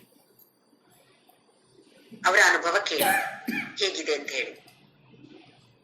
ಹೆಚ್ಚು ಯಾರು ಕಿವಿ ಕೇಳಲ್ಲ, ಕಣ್ಣು ಸರಿಯಾಗಿ ಕಾಣಲ್ಲ, ಯಾರು ಮಾತಾಡಿದ್ರು ಕೇಳಲ್ಲ. ಹಾಗಾಗಿ ಯಾರಾದ್ರೂ ಮಾತಾಡಿದ್ರು ನನ್ನ ಬಗ್ಗೆ ಏನಾದ್ರೂ ಹೇಳ್ತಾರೆ ಏನೋ, ಅಥವಾ ನನ್ಗೆ ಸರಿಯಾಗಿ ಹೇಳ್ತಾನೆ ಇಲ್ಲ ಅವರು, ನನ್ನನ್ನ ಹೀನವಾಗಿ ಮಾಡ್ತಾ ಇದ್ದಾರೆ ಇವರೆಲ್ಲ, ನನ್ನ ಬಗ್ಗೆ ಯಾರಿಗೂ ಚಿಂತೆಯೇ ಇಲ್ಲ, ಈ ತರದ ಆಲೋಚನೆಗಳು ಬರ್ತಾ ಇರುತ್ತೆ. ಮೊದ್ಲಿನ ಹಾಗೆ ಶಕ್ತಿ ಇಲ್ಲ, ದೇಹದಲ್ಲಿಯೂ ಇಲ್ಲ, ಮನಸ್ಸಿನಲ್ಲಿಯೂ ಇಲ್ಲ. ನಿರ್ಧಾರ ತೆಗೆದುಕೊಳ್ಳುವಂತ ಶಕ್ತಿ ಕಡಿಮೆ ಆಗ್ತಾ ಹೋಗ್ತಾ ಇದೆ, ಎಲ್ಲ ಕ್ಷೀಣ ಆಗ್ತಾ ಇದೆ. ಹಾಗಿದ್ದಾಗ, ಮನಸ್ಸು ದುರ್ಬಲವಾದಾಗ, ದೈಹಿಕವಾಗಿ ಕ್ಷೀಣವಾದಾಗ ಎಲ್ಲರ ಮೇಲೂ ಸಿಟ್ಟು ಬರಕ್ಕೆ ಶುರುವಾಗತ್ತೆ. ಕೆಲವರು ವಯಸ್ಸಾದವರು ಮನಸ್ಸನ್ನ ಶಾಂತವಾಗಿ ಇಟ್ಕೊಳ್ಳುವಂತದನ್ನ ಕಲ್ತುಕೊಂಡಿರ್ತಾರೆ. ಇನ್ನು ಕೆಲವರು ಅದರ ವಿರುದ್ಧವಾಗಿರ್ತಾರೆ. ಯಾಕೆ? ಅದರ ನೆಕ್ಸ್ಟ್ ಇದೆ ನೋಡಿ, ವ್ಯಾಧಿ. ವ್ಯಾಧಿ ಇಲ್ಲದೆ ಇರೋದೇ ಇಲ್ಲ. ಈಗಂತೂ ಕೇಳೋದೇ ಬೇಡ. ಡಯಾಬಿಟಿಸ್, BP, ಕೊಲೆಸ್ಟ್ರಾಲ್ ಪ್ರಾಬ್ಲಮ್ ಇಲ್ಲದವರು ಪ್ರಪಂಚದಲ್ಲಿ ಇಲ್ಲ ಅಂತ ಹೇಳ್ಬೋದು. 50 ವರ್ಷ ದಾಟಿದ್ಯೋ ಇದೆಲ್ಲದಕ್ಕೂ ಇನ್ವಿಟೇಷನ್ ಕೊಡ್ತೇವೆ ನಾವು. ಬನ್ನಿ ಬನ್ನಿ ಬನ್ನಿ ಅಂತ ಕುಂಕುಮ ಹಾಕಿ ಕರಿತೀವಿ ಇದಕ್ಕೆಲ್ಲ, ಈ ರೋಗಗಳಿಗೆ. ವ್ಯಾಧಿ, ದೋಷ. ವ್ಯಾಧಿಯಿಂದ ದೋಷ ಏನಿದೆ ನಾವ್ ಯಾರು ಹೇಳ್ಬೇಕಾಗಿಲ್ಲ. ಎಲ್ಲರಿಗೂ ಒಂದಲ್ಲ ಒಂದು ವ್ಯಾಧಿ ಇದ್ದೇ ಇದೆ. ಅದು ವಯಸ್ಸಾದ ಮೇಲೆ ಇನ್ನೂ ಜಾಸ್ತಿ. ನೀವು ಅದಕ್ಕೆ ಮಾತ್ರೆ ಔಷಧ ತಗೊಳ್ತಿರೋ, ಅದು ಇನ್ನೊಂದು ಸೈಡ್ ಎಫೆಕ್ಟ್. ಅದರಿಂದಾಗಿ ಇನ್ನೊಂದು ವ್ಯಾಧಿ ಬರುತ್ತೆ. ಹಾಗೆ ಭಗವಂತ ಏನ್ ಹೇಳ್ತಿದ್ದಾನೆ? ಜನ್ಮ, ಮೃತ್ಯು, ಜರ, ವ್ಯಾಧಿ, ದುಃಖ. ಇದರಿಂದಾಗಿ ಬರುವಂತಹ ದುಃಖಗಳು, ಎಷ್ಟೊಂದು ದುಃಖ ಇದರಿಂದಾಗಿ ನಮ್ಗೆ. ನಮ್ಮನ್ನ ಹತ್ರ ಯಾರು ಮಾತಾಡ್ತಾ ಇಲ್ಲ, ನನ್ಗೆ ಕಿವಿ ಕೇಳಿಸ್ತಾ ಇಲ್ಲ ಅಂತ ನಂಗೆ ಏನು ಹೇಳ್ತಾ ಇಲ್ಲ. ಇವರೆಲ್ಲ ನನ್ನ ಬಗ್ಗೆ ಏನೋ ಹೇಳ್ತಿದ್ದಾರೆ. ಈ ತರದ್ದೆಲ್ಲ ನಮ್ಗೆ ದುಃಖಗಳು, ಬೇರೆ ಬೇರೆ ರೀತಿಯಿಂದ ಬರುವಂತಹ ದುಃಖಗಳು. ಇದರ ದೋಷ. ಇದರ ದೋಷವನ್ನ ಅನುದರ್ಶನ ಮಾಡಿಕೊಳ್ಳು. ದರ್ಶನ ಅಂದ್ರೆ ಸುಮ್ನೆ ನೋಡೋದು. ಯಾರು ನನ್ಗೆ ವಯಸ್ಸಾಗಿಲ್ಲ, ಈಗ ವಯಸ್ಸಾದವ್ರು ನೋಡಿದಾಗ ಹೌದಾ ಹೀಗೆ ಆಗ್ತಿದ್ಯಾ, ಸರಿ ಬಿಡಿ ಆಗ್ಲಿ, ಏನ್ ಮಾಡೋದು ಅಂತ ಅಲ್ಲ, ಅನುದರ್ಶನ ಮಾಡಿ, ಓಹೋ ಹೀಗಾಗತ್ತಾ, ನನ್ಗೂ ವಯಸ್ಸಾದಾಗ ಹೀಗಾಗತ್ತೆ. ಹಾಗಾದ್ರೆ ಈ ದೇಹ ಅಂತ ಹೇಳಿದ್ರೆ ಏನು? ಇದನ್ನ ಬಿಟ್ಟು ಬಿಟ್ಟು ನಾನು ಹೋಗ್ಬೇಕಲ್ವೇ? ಇದು ನನ್ನದಲ್ಲ. ಈಗ ಸ್ವಲ್ಪ ಸಮಯಕ್ಕೆ ನಾನು ಹೇಗೆ ಒಂದು ಬಾಡಿಗೆ ಮನೆಯಲ್ಲಿ ಇರ್ತೇನೋ ಹಾಗೆ ಇಲ್ಲಿದ್ದೇನೆ. ಸ್ವಲ್ಪ ಸಮಯದ ನಂತರ ಇದನ್ನ ಬಿಟ್ಟು ನಾನು ಹೋಗ್ಬೇಕಾಗಿದೆ. ಬಾಡಿಗೆ ಮನೆಯಲ್ಲಿ ಇದ್ದಾಗ ಹೇಗಿರ್ತೇವೆ ನಾವು, ನಮ್ಮ ಮನೆಯಲ್ಲಿ ಇದ್ದಾಗ ಹೇಗಿರ್ತೇವೆ ನಮ್ಗೆ ವ್ಯತ್ಯಾಸ ಗೊತ್ತಿದೆ. ಬಾಡಿಗೆ ಮನೇಲಿ ಇದ್ದಾಗ ಗೋಡೆ ಎಲ್ಲ ಸ್ವಲ್ಪ ಆ ಕಡೆ ಈ ಕಡೆ ಹಾಳಾದ್ರೂ ಆಗ್ಲಿ, ಬಾಡಿಗೆ ಮನೆ ಅಲ್ವಾ, ಬಿಟ್ಟು ಬಿಡ್ತೇವೆ. ನಮ್ಮದೇ ಮನೆ ಆದ್ರೆ ಅಬ್ಬಾ ಎಷ್ಟು ಜಾಗರೂಕರಾಗಿರ್ತೇವೆ. ಅಲ್ಲೇ ಹಾಗಾಗ್ಬಾರ್ದು, ಗೋಡೆ ಹಾಳಾಗ್ಬಾರ್ದು, ಇದು ಹಾಳಾಗ್ಬಾರ್ದು. ಅಯ್ಯಯ್ಯೋ ಮಕ್ಳ ಹತ್ರ ಹೇಳ್ತು ಅಲ್ಲಿ ಬರಿಬೇಡ ಇಲ್ಲಿ ಬರಿಬೇಡ ಅಂತ ಹೇಳಿ. ಬಾಡಿಗೆ ಮನೆ ಬೇರೆಯವರದ್ದಲ್ವಾ. ಹಾಗೆ ಇಲ್ಲಿ ಭಗವಂತ ಏನ್ ಹೇಳ್ತಿದ್ದಾನೆ ಅಂತ ಹೇಳಿದ್ರೆ, ಅಷ್ಟೊಂದು ಅಭಿಮಾನವನ್ನು ಯಾಕೆ ಇಟ್ಕೊಳ್ತಾ ಇದೀಯ ದೇಹದ ಮೇಲೆ? ದೇಹ ಹಾಗಾಯ್ತು, ನನ್ಗೆ ಹುಷಾರಿಲ್ಲ. ಕೆಲವರು ಹುಷಾರಿಲ್ದಿದ್ರೆ ನಂಗೆ ಹುಷಾರಿಲ್ಲ ಹುಷಾರಿಲ್ಲ ಹುಷಾರಿಲ್ಲ ಅಂತ ಹತ್ತು ಬೇರೆಯವರನ್ನು ಅಳಿಸ್ತಾರೆ. ಹೇಳ್ಬಾರ್ದು ಅಂತ ಇಲ್ಲ, ಹೇಳ್ಕೊಳ್ಬೇಕು, ದುಃಖವನ್ನ ಹೇಳಿಕೊಳ್ಬೇಕು. ಆದ್ರೆ ಎಲ್ಲರ ಹತ್ರ ಅದನ್ನ ಹೇಳಿ ಬೇರೆಯವರಿಗೂ ಅವ್ರ ಕಷ್ಟವನ್ನ ಕೊಡ್ತಾರೆ. ಮನೆಯಲ್ಲೂ ಅಷ್ಟೇ, ಕೆಲವರು ಹುಷಾರಿಲ್ದಿದ್ರೆ ಅವರಷ್ಟಕ್ಕೆ ಸುಮ್ನೆ ಮಲ್ಕೊಂಡಿರ್ತಾರೆ. ಇನ್ನು ಕೆಲವರು ಎಲ್ಲರನ್ನ ಕರ್ದು ನಮ್ಗೆ ಹುಷಾರಿಲ್ಲ, ಯಾಕೆಂದ್ರೆ ಅವರಿಗೆ ಪ್ರಾಮುಖ್ಯತೆನ ಎಲ್ರು ಕೊಡ್ಬೇಕು. ಹೀಗೆ ಇದರದ್ದೆಲ್ಲ ಆಲೋಚನೆ ಮಾಡಿಕೊಂಡು ಅನುದರ್ಶನವನ್ನ ಮಾಡಿ ಅದರಿಂದ ಬರುವಂತಹ ದೋಷ ಏನಿದೆ ಅಂತೇಳಿ ಬುದ್ಧಿಗೆ ತಿಳಿ ಹೇಳಿಕೊಳ್ಬೇಕು. ಇಲ್ಲ ಅಂದ್ರೆ ದೇಹ ಅಭಿಮಾನ ಇನ್ನು ಜಾಸ್ತಿ ಆಗ್ತಾ ಇದೆ ಅಂತ ಭಗವಂತ ನಮ್ಮನ್ನ ಎಚ್ಚರಿಸ್ತಾ ಇದ್ದಾನೆ. ಮುಂದಿನ ಶ್ಲೋಕ 10ನೇ ಶ್ಲೋಕ. ಅಸಕ್ತಿರನ ವಿಶ್ವಂಗಗ ಪುತ್ರದಾರ ಗೃಹಾದಿಷು ನಿತ್ಯಂ ಚ ಸಮಚಿತ್ತತ್ವಂ ಇಷ್ಟಾನಿಷ್ಟೋಪಪತ್ತಿಷು. ಆಸಕ್ತಿ ನೋಡಿ, ಆಸಕ್ತಿ ಅಂತಲ್ಲ. ಆಸಕ್ತಿ ಅಂತ ಹೇಳಿದ್ರೆ ಬೇರೆ, ಅಸಕ್ತ ಅಂತ ಹೇಳಿದ್ರೆ ನಮ್ಮ ಮೆಂಟಲ್ ಡಿಟ್ಯಾಚ್ಮೆಂಟ್, ಮನಸ್ಸಿನಿಂದ ನಾವು ಬೇರ್ಪಡಿಸುವಂತದ್ದು. ಅಂದ್ರೆ ವ್ಯಾಮೋಹ ಇಲ್ಲದೆ ಇರುವಂತದ್ದು. ನಾವ್ ಯಾವ್ದನ್ನ ದಮ ಅಂತ ಹೇಳಿದ್ವಿ, ಇಂದ್ರಿಯಗಳನ್ನ ವಶದಲ್ಲಿ ಇಟ್ಕೊಳ್ಳುವಂಥದ್ದು. ಆಸಕ್ತಿ ಅಂತ ಹೇಳಿದ್ರೆ ಮನಸ್ಸನ್ನ ವಶದಲ್ಲಿ ಇಟ್ಕೊಳ್ಳುವಂಥದ್ದು. ಯಾಕೆ ಭಗವಂತ ಇಲ್ಲಿ ಮತ್ತೆ ಅದನ್ನ ಹೇಳ್ತಾ ಇದ್ದಾನೆ? ಅಲ್ಲಿ ಹೇಳ್ದ ಅಲ್ವಾ, ಅದು ಇಂದ್ರಿಯಗಳ ಬಗ್ಗೆ ಹೇಳಿದ. ಇಂದ್ರಿಯಾರ್ಥೇಶು ವೈರಾಗ್ಯಂ ಅಂತ ಹೇಳ್ದ. ಇಲ್ಲಿ ಇವಾಗ ಆಸಕ್ತಿ ಅಂತ ಹೇಳ್ತಾರೆ. ಇವಾಗ ಮನಸ್ಸಿನಿಂದ ಆ ವಾಸನೆಯನ್ನ ತೆಗೆಯುವುದಷ್ಟು ಸುಲಭ ಇಲ್ಲ. ಇಂದ್ರಿಯ ವೈರಾಗ್ಯ, ನನ್ಗೆ ಇವಾಗ ಒಂದು ಸ್ವೀಟ್ ಅಂದ್ರೆ ಇಷ್ಟ, ತುಂಬಾ ಇಷ್ಟ ಇದ್ರೆ 10 ಲಡ್ಡು ತಿಂತೇನೆ ನಾನು ಅಂತ ಇದ್ರೆ, ಆ ಲಡ್ಡು ಬೇಡವೇ ಬೇಡ, ನೋಡೋದೇ ಬೇಡ, ನಾನ್ ನೋಡೋದೇ ಇಲ್ಲ, ಡಬ್ಬದಲ್ಲಿದ್ರು ನೋಡೋದೇ ಇಲ್ಲ ಅಂದ್ರೆ ದೂರ ಮಾಡ್ಬೋದು. ಮನಸ್ಸು ಈಗ ನಮ್ಮ ಮನೆಯಲ್ಲಿ ಡಬ್ಬದಲ್ಲಿ ಲಡ್ಡು ಇದೆ ಅಂತ ಅನ್ಕೊಳ್ಳಿ, ಓಪನ್ ಮಾಡಿದ್ನೋ ಒಂದೇ ಸಲಕ್ಕೆ 4-5 ಹೋಗತ್ತೆ. ಬೇಡ, ತಿನ್ಬೇಡ ಜ್ಯೋತಿ, ಗೊತ್ತಿದೆ ವೀಕ್ನೆಸ್ ಗೊತ್ತಿದೆ ಅಂತ ಹೇಳಿದ್ರೆ ಡಬ್ಬವನ್ನ ಕ್ಲೋಸ್ ಮಾಡಿ ಸರಿ ಅಲ್ಲಿ ಅಡ್ಡು ಇಟ್ಟಿರ್ತೇನೆ. ಮನಸ್ಸಿಗೆ ಗೊತ್ತಿದೆ ಅಲ್ಲಿ ಲಡ್ಡು ಇದೆ, ತಿಂತಾ ಇಲ್ಲ, ನಾಲಗೆ ಬಾಯಲ್ಲಿ ಹಾಕಿಲ್ಲ, ಇಂದ್ರಿಯದ ವೈರಾಗ್ಯ ಆಗಬಹುದು. ಆದ್ರೆ ಮನಸ್ಸೇನ್ ಮಾಡ್ತದೆ? ಏನು ತಿಂದ್ರು ಆ ದಿನ ಲಡ್ಡಿದ್ದೇ ಜ್ಞಾಪಕ, ಅದರದ್ದೇ ಜಪ. ಎಲ್ಲಿ? ಹೊರಗಡೆ ಅಲ್ಲ, ಮನಸ್ಸಿನಲ್ಲಿ. ಅಲ್ಲಿ ಲಡ್ಡು ಇದೆ ತಿನ್ನುವಾಗಿಲ್ಲ. ಅದು ವ್ರತ ತಗೊಂಡಿದ್ದೇನೆ ಸರಿ, ಒಳ್ಳೆ ದೃಢವಾಗಿ ಸ್ಥಿರವಾಗಿ ನಿಲ್ತೇನೆ ಆ ವ್ರತದಲ್ಲಿ, ತಿನ್ನೋದಿಲ್ಲ. ಮನಸ್ಸು, ಇದರ ಬಗ್ಗೆ ತುಂಬಾ ಎಚ್ಚರಿಕೆ ವಹಿಸ್ಬೇಕು. ಮನಸ್ಸು ಅಲ್ಲೇ ಇದೆಯಾ? ಬೇರೆಯವ್ರು ಯಾರೋ ಏನೋ ಹೇಳಿದ್ರು, ಕೆಟ್ಟದಾಗಿ ಬೈದ್ರು, ಮಾತಾಡಿಲ್ಲ, ನಾನು ಸುಮ್ನೆ ಬಂದೆ. ಮನಸ್ಸು ಅವ್ರು ಕೆಟ್ಟದಾಗಿ ಬೈದದ್ದನ್ನೇ ಮತ್ತೆ ಮತ್ತೆ ಮತ್ತೆ ಮತ್ತೆ ರಿವೈಂಡ್ ಮಾಡಿ ಮಾಡಿ ಮಾಡಿ ಮಾಡಿ ಮತ್ತೆ ಮತ್ತೆ ಅದನ್ನೇ ಕೇಳ್ತಾ ಇದೆ. ಅದೇ ಮಾತು ಮತ್ತೆ ಮತ್ತೆ ಕೇಳ್ತಾ ಇದೆ ನನ್ಗೆ. ಯಾಕೆ ಕೇಳೋದು? ಮನಸ್ಸಾಗಿದೆ. ಮನಸ್ಸು ಆಸಕ್ತಿಯಾಗಿಲ್ಲ, ಮನಸ್ಸು ಅದರಲ್ಲಿ ಆಸಕ್ತಿಯಾಗಿದೆ. ಇದನ್ನ ಭಗವಂತ ಹೇಳ್ತಾ ಇರೋದು. ಇಂದ್ರಿಯ ವೈರಾಗ್ಯ ಬಂದ್ರೆ ಸಾಲದು. ಇಂದ್ರಿಯ ವೈರಾಗ್ಯ ಬರ್ಬೇಕು ಅಂತ ಹೇಳಿದ್ರೆ ಆ ವಸ್ತುವನ್ನ, ಇಂದ್ರಿಯದ ವಿಷಯ ಯಾವುದಿದೆಯೋ ಅದನ್ನ ನಾವು ದೂರ ಮಾಡ್ಬೋದು, ಕಂಟ್ರೋಲ್ ಮಾಡ್ಬೋದು. ಇಂದ್ರಿಯ ನಿಗ್ರಹ ಸ್ವಲ್ಪ ಸುಲಭ, ತುಂಬಾ ಸುಲಭ ಅಲ್ಲ, ಇದಕ್ಕೆ ಕಂಪೇರ್ ಮಾಡಿದ್ರೆ ಅದು ಸುಲಭ ಅಂತ ಹೇಳೋದು. ಮನಸ್ಸಿನ ನಿಗ್ರಹ ತುಂಬಾ ತುಂಬಾ ಕಷ್ಟ ಇದೆ.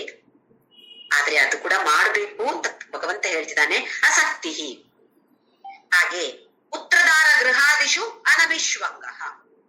ಪುತ್ರ ಗೊತ್ತಿದೆ, ಮಗ ಅಥವಾ ಮಕ್ಕಳು. ದಾರ ಅಂತ ಹೇಳಿದ್ರೆ ಹೆಂಡತಿ. ಇಲ್ಲಿ ಹೆಂಡತಿ ಆದ್ರೆ ಗಂಡ ಅಂತ ಹೇಳಿ ತಿಳ್ಕೊಳ್ಬೇಕು ನಾವು. ಗೃಹ ಆದಿಶು, ಗಂಡ ಹೆಂಡತಿ ಮಕ್ಕಳು, ಅಥವಾ ಆದಿ ಅಂತ ಹೇಳಿದ್ರೆ ಮನೆ ಮಠ ನಾಯಿಗಳು ಎಲ್ಲವೂ ಬಂತದ್ರಲ್ಲಿ, ಎಲ್ಲವನ್ನು ಸೇರಿಸ್ಕೊಳ್ಬೇಕು ನಾವು.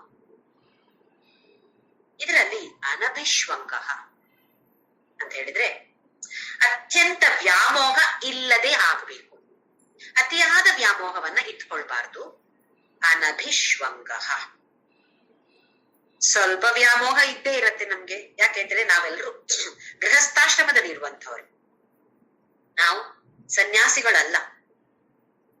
ಗೃಹಸ್ಥಾಶ್ರಮದಲ್ಲಿ ಇದ್ದವರಿಗೆ ಖಂಡಿತವಾಗಿಯೂ ಸ್ವಲ್ಪ ಆದ್ರೂ ವ್ಯಾಮೋಹ ಇದ್ದೇ ಇರತ್ತೆ. ಆದ್ರೆ ಭಗವಂತ ಏನ್ ಹೇಳ್ತಾನೆ ಅಂತ ಹೇಳಿದ್ರೆ, ಇಲ್ಲಿ ಅನಭಿಶ್ವಂಗ ಅಂತ ಹೇಳಿದ್ರೆ ಅತಿಯಾದ ವ್ಯಾಮೋಹ ಇಲ್ಲದೆ ಆಗಬೇಕು. ಅತಿಯಾದ ವ್ಯಾಮೋಹ ಇಲ್ಲದೆ ಆಗಬೇಕು, ಇರಬಾರ್ದು. ಹೇಗೆ ಗೊತ್ತಾಗತ್ತೆ ನಂಗೆ? ನಾನ್ ಬರೇ ಪ್ರೀತಿಸ್ತಾ ಇದ್ದಾನ, ನನ್ಗೆ ವ್ಯಾಮೋಹ ಇದೆಯಾ ಇವರ ಮೇಲೆ? ನಮ್ಮ ಮಕ್ಕಳ ಒಂದು ಉದಾಹರಣೆ ತಗೊಳ್ಳೋಣ. ಮಕ್ಕಳೀಗ ಚಿಕ್ಕ ಮಕ್ಕಳು ಒಂದು ಡ್ಯಾನ್ಸ್ ಕಾಂಪಿಟಿಷನ್ ಅಥವಾ ಡ್ಯಾನ್ಸ್ ಪ್ರೋಗ್ರಾಮ್ ಇದೆ ಅಂತ ಅನ್ಕೊಳ್ಳಿ. ನನ್ನ ಮಗಳ ಡ್ಯಾನ್ಸ್ ಪ್ರೋಗ್ರಾಮ್ ಇದೆ, ನಾನು ಹೋಗಿದ್ದೇನೆ, ಅಲ್ಲಿ ನೋಡ್ತಾ ಇದ್ದೇನೆ. ನೋಡ್ತಾ ಇರುವಾಗ ಎಷ್ಟು ಟೆನ್ಷನ್ ನನಗೆ, ನನ್ನ ಮಗಳೆಲ್ಲಾರು ತಪ್ಪು ಮಾಡಿದ್ರೆ. ಯಾಕೆ? ಅದು ವ್ಯಾಮೋಹ. ನಾನೇ ಆ ಮಗಳಾದ ತರ. ಇದು ಬರೇ ಪ್ರೇಮ ಅಲ್ಲ, ಪ್ರೇಮದಿಂದ ಮುಂದಕ್ಕೆ ಹೋಗಿ ಅಟ್ಯಾಚ್ಮೆಂಟ್ ಇದ್ರೆ ಈ ತರ ಆಗತ್ತೆ. ಇಲ್ಲ, ಅವಳು ಹೇಗ್ ಮಾಡಿದ್ರು ಪರವಾಗಿಲ್ಲ, ಅದನ್ನ ಎಂಜಾಯ್ ಮಾಡ್ತೀನಿ ಅಂತ ಹೇಳಿದ್ರೆ ವ್ಯಾಮೋಹ ಇಲ್ಲದೆ ಇರ್ಬೋದು. ಅವರೇ ನಾನಾದಾಗೆ ಇದ್ರೆ ಇದು ವ್ಯಾಮೋಹ. ನಮಗೆ ಯಾರೋ ಅತ್ಯಂತ ಪ್ರಿಯರು ಅಂತ ಅನ್ಕೊಳ್ಳಿ, ಸತ್ ಹೋದ್ರು. ತುಂಬಾ ಕ್ಲೋಸ್ ಆಗಿದ್ರು, ನಮ್ಗೆ ರಿಲೇಟಿವ್ ಇರ್ಬೋದು, ಇಲ್ಲ ಫ್ರೆಂಡ್ ಇರ್ಬೋದು, ಸತ್ ಹೋದ್ರು. ಆಗ ಏನು, ಹೇಗಿರತ್ತೆ ನಮ್ಮ ಭಾವನೆಗಳು? ಅಯ್ಯೋ, ಇವ್ರು ಇಲ್ದೇ ಇದ್ರೆ ನನ್ನ ಜೀವನವೇ ಇಲ್ಲ ಅಂತ ಇದ್ರೆ ಅದು ವ್ಯಾಮೋಹ. ಇವ್ರು ಇಲ್ದೆ ನಾನು ಬದುಕಕ್ ಸಾಧ್ಯನೇ ಇಲ್ಲ. ಬದುಕ್ತಾರೆ, ಅದು ಬೇರೆ ಸಂಗತಿ. ಆದ್ರೆ ಮನಸ್ಸಿನ ಭಾವನೆಗಳು ಹೇಗೆ? ಇಲ್ಲ, ಸಾಧ್ಯ ಇಲ್ಲ, ಇವ್ರು ಇಲ್ದಿದ್ರೆ ನಾನು ಬದುಕಕ್ ಸಾಧ್ಯ ಇಲ್ಲ, ಈ ಭಾವನೆ ಇದೆಯಾ? ಇದು ಅಟ್ಯಾಚ್ಮೆಂಟ್, ಇದು ವ್ಯಾಮೋಹ.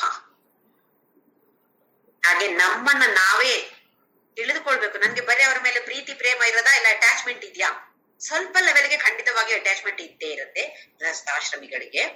ಇಲ್ಲ, ನಾವು ಪರಮಹಂಸ ಪರಿತ್ರಾಜಕ ಆಚಾರ್ಯ ಆಗ್ಬೇಕು, ಅಷ್ಟಕ್ಕೆ ಬೇಡ ಬಿಡಿ. ಸ್ವಲ್ಪ ಆದ್ರೂ ಕಡಿಮೆ ಆದ್ರೂ ಮಾಡ್ಕೊಳ್ಳು. ಅಟ್ಯಾಚ್ಮೆಂಟ್ ಅನ್ನ ಸ್ವಲ್ಪವಾಗಿ ಆದ್ರೂ ಕಡಿಮೆ ಮಾಡಿಕೊಂಡು ಹೋಗಬಹುದು. ಯಾಕೆಂತ ಹೇಳಿದ್ರೆ ಭಗವಂತ ಹೇಳ್ತಿದ್ದಾನಲ್ಲ, ಇರಬಾರ್ದು ಅಂತ ಹೇಳಿದ ಮೇಲೆ ಸ್ವಲ್ಪವಾದ್ರೂ ಕಡಿಮೆ ಮಾಡಿಕೊಳ್ಳುವ ಪ್ರಯತ್ನವನ್ನ ಮಾಡೋಣ. ಮುಂದೆ ನಿತ್ಯಂ ಚ ಸಮಚಿತ್ತತ್ವಂ ಇಷ್ಟಾನಿಷ್ಟೋಪಪತ್ತಿಷು. ಸಮಚಿತ್ತ ಸಮತ್ವಂ ಯೋಗ ಮುಚ್ಯತೆ. 2ನೇ ಅಧ್ಯಾಯದ 48ನೇ ಶ್ಲೋಕದಲ್ಲಿ ಭಗವಂತ ಹೇಳಿದಾನೆ, ಸಮತ್ವಂ ಯೋಗ ಮುಚ್ಯತೆ. ಸಮತ್ವ ಅಂತ ಹೇಳಿದ್ರೆ ಎಲ್ಲಾ ತರದ ಸಂದರ್ಭಗಳನ್ನ ಒಂದೇ ಸಮನಾಗಿ ಸ್ವೀಕಾರ ಮಾಡುವಂಥದ್ದು. ಸುಖವೂ ಇರ್ಬೋದು, ದುಃಖ ಇರ್ಬೋದು, ಶೀತ ಉಷ್ಣ, ಮಾನ ಅಪಮಾನ ಎಲ್ಲವನ್ನು ಸಮಾನವಾಗಿ ಸ್ವೀಕಾರ ಮಾಡುವಂಥದ್ದು ಸಮ.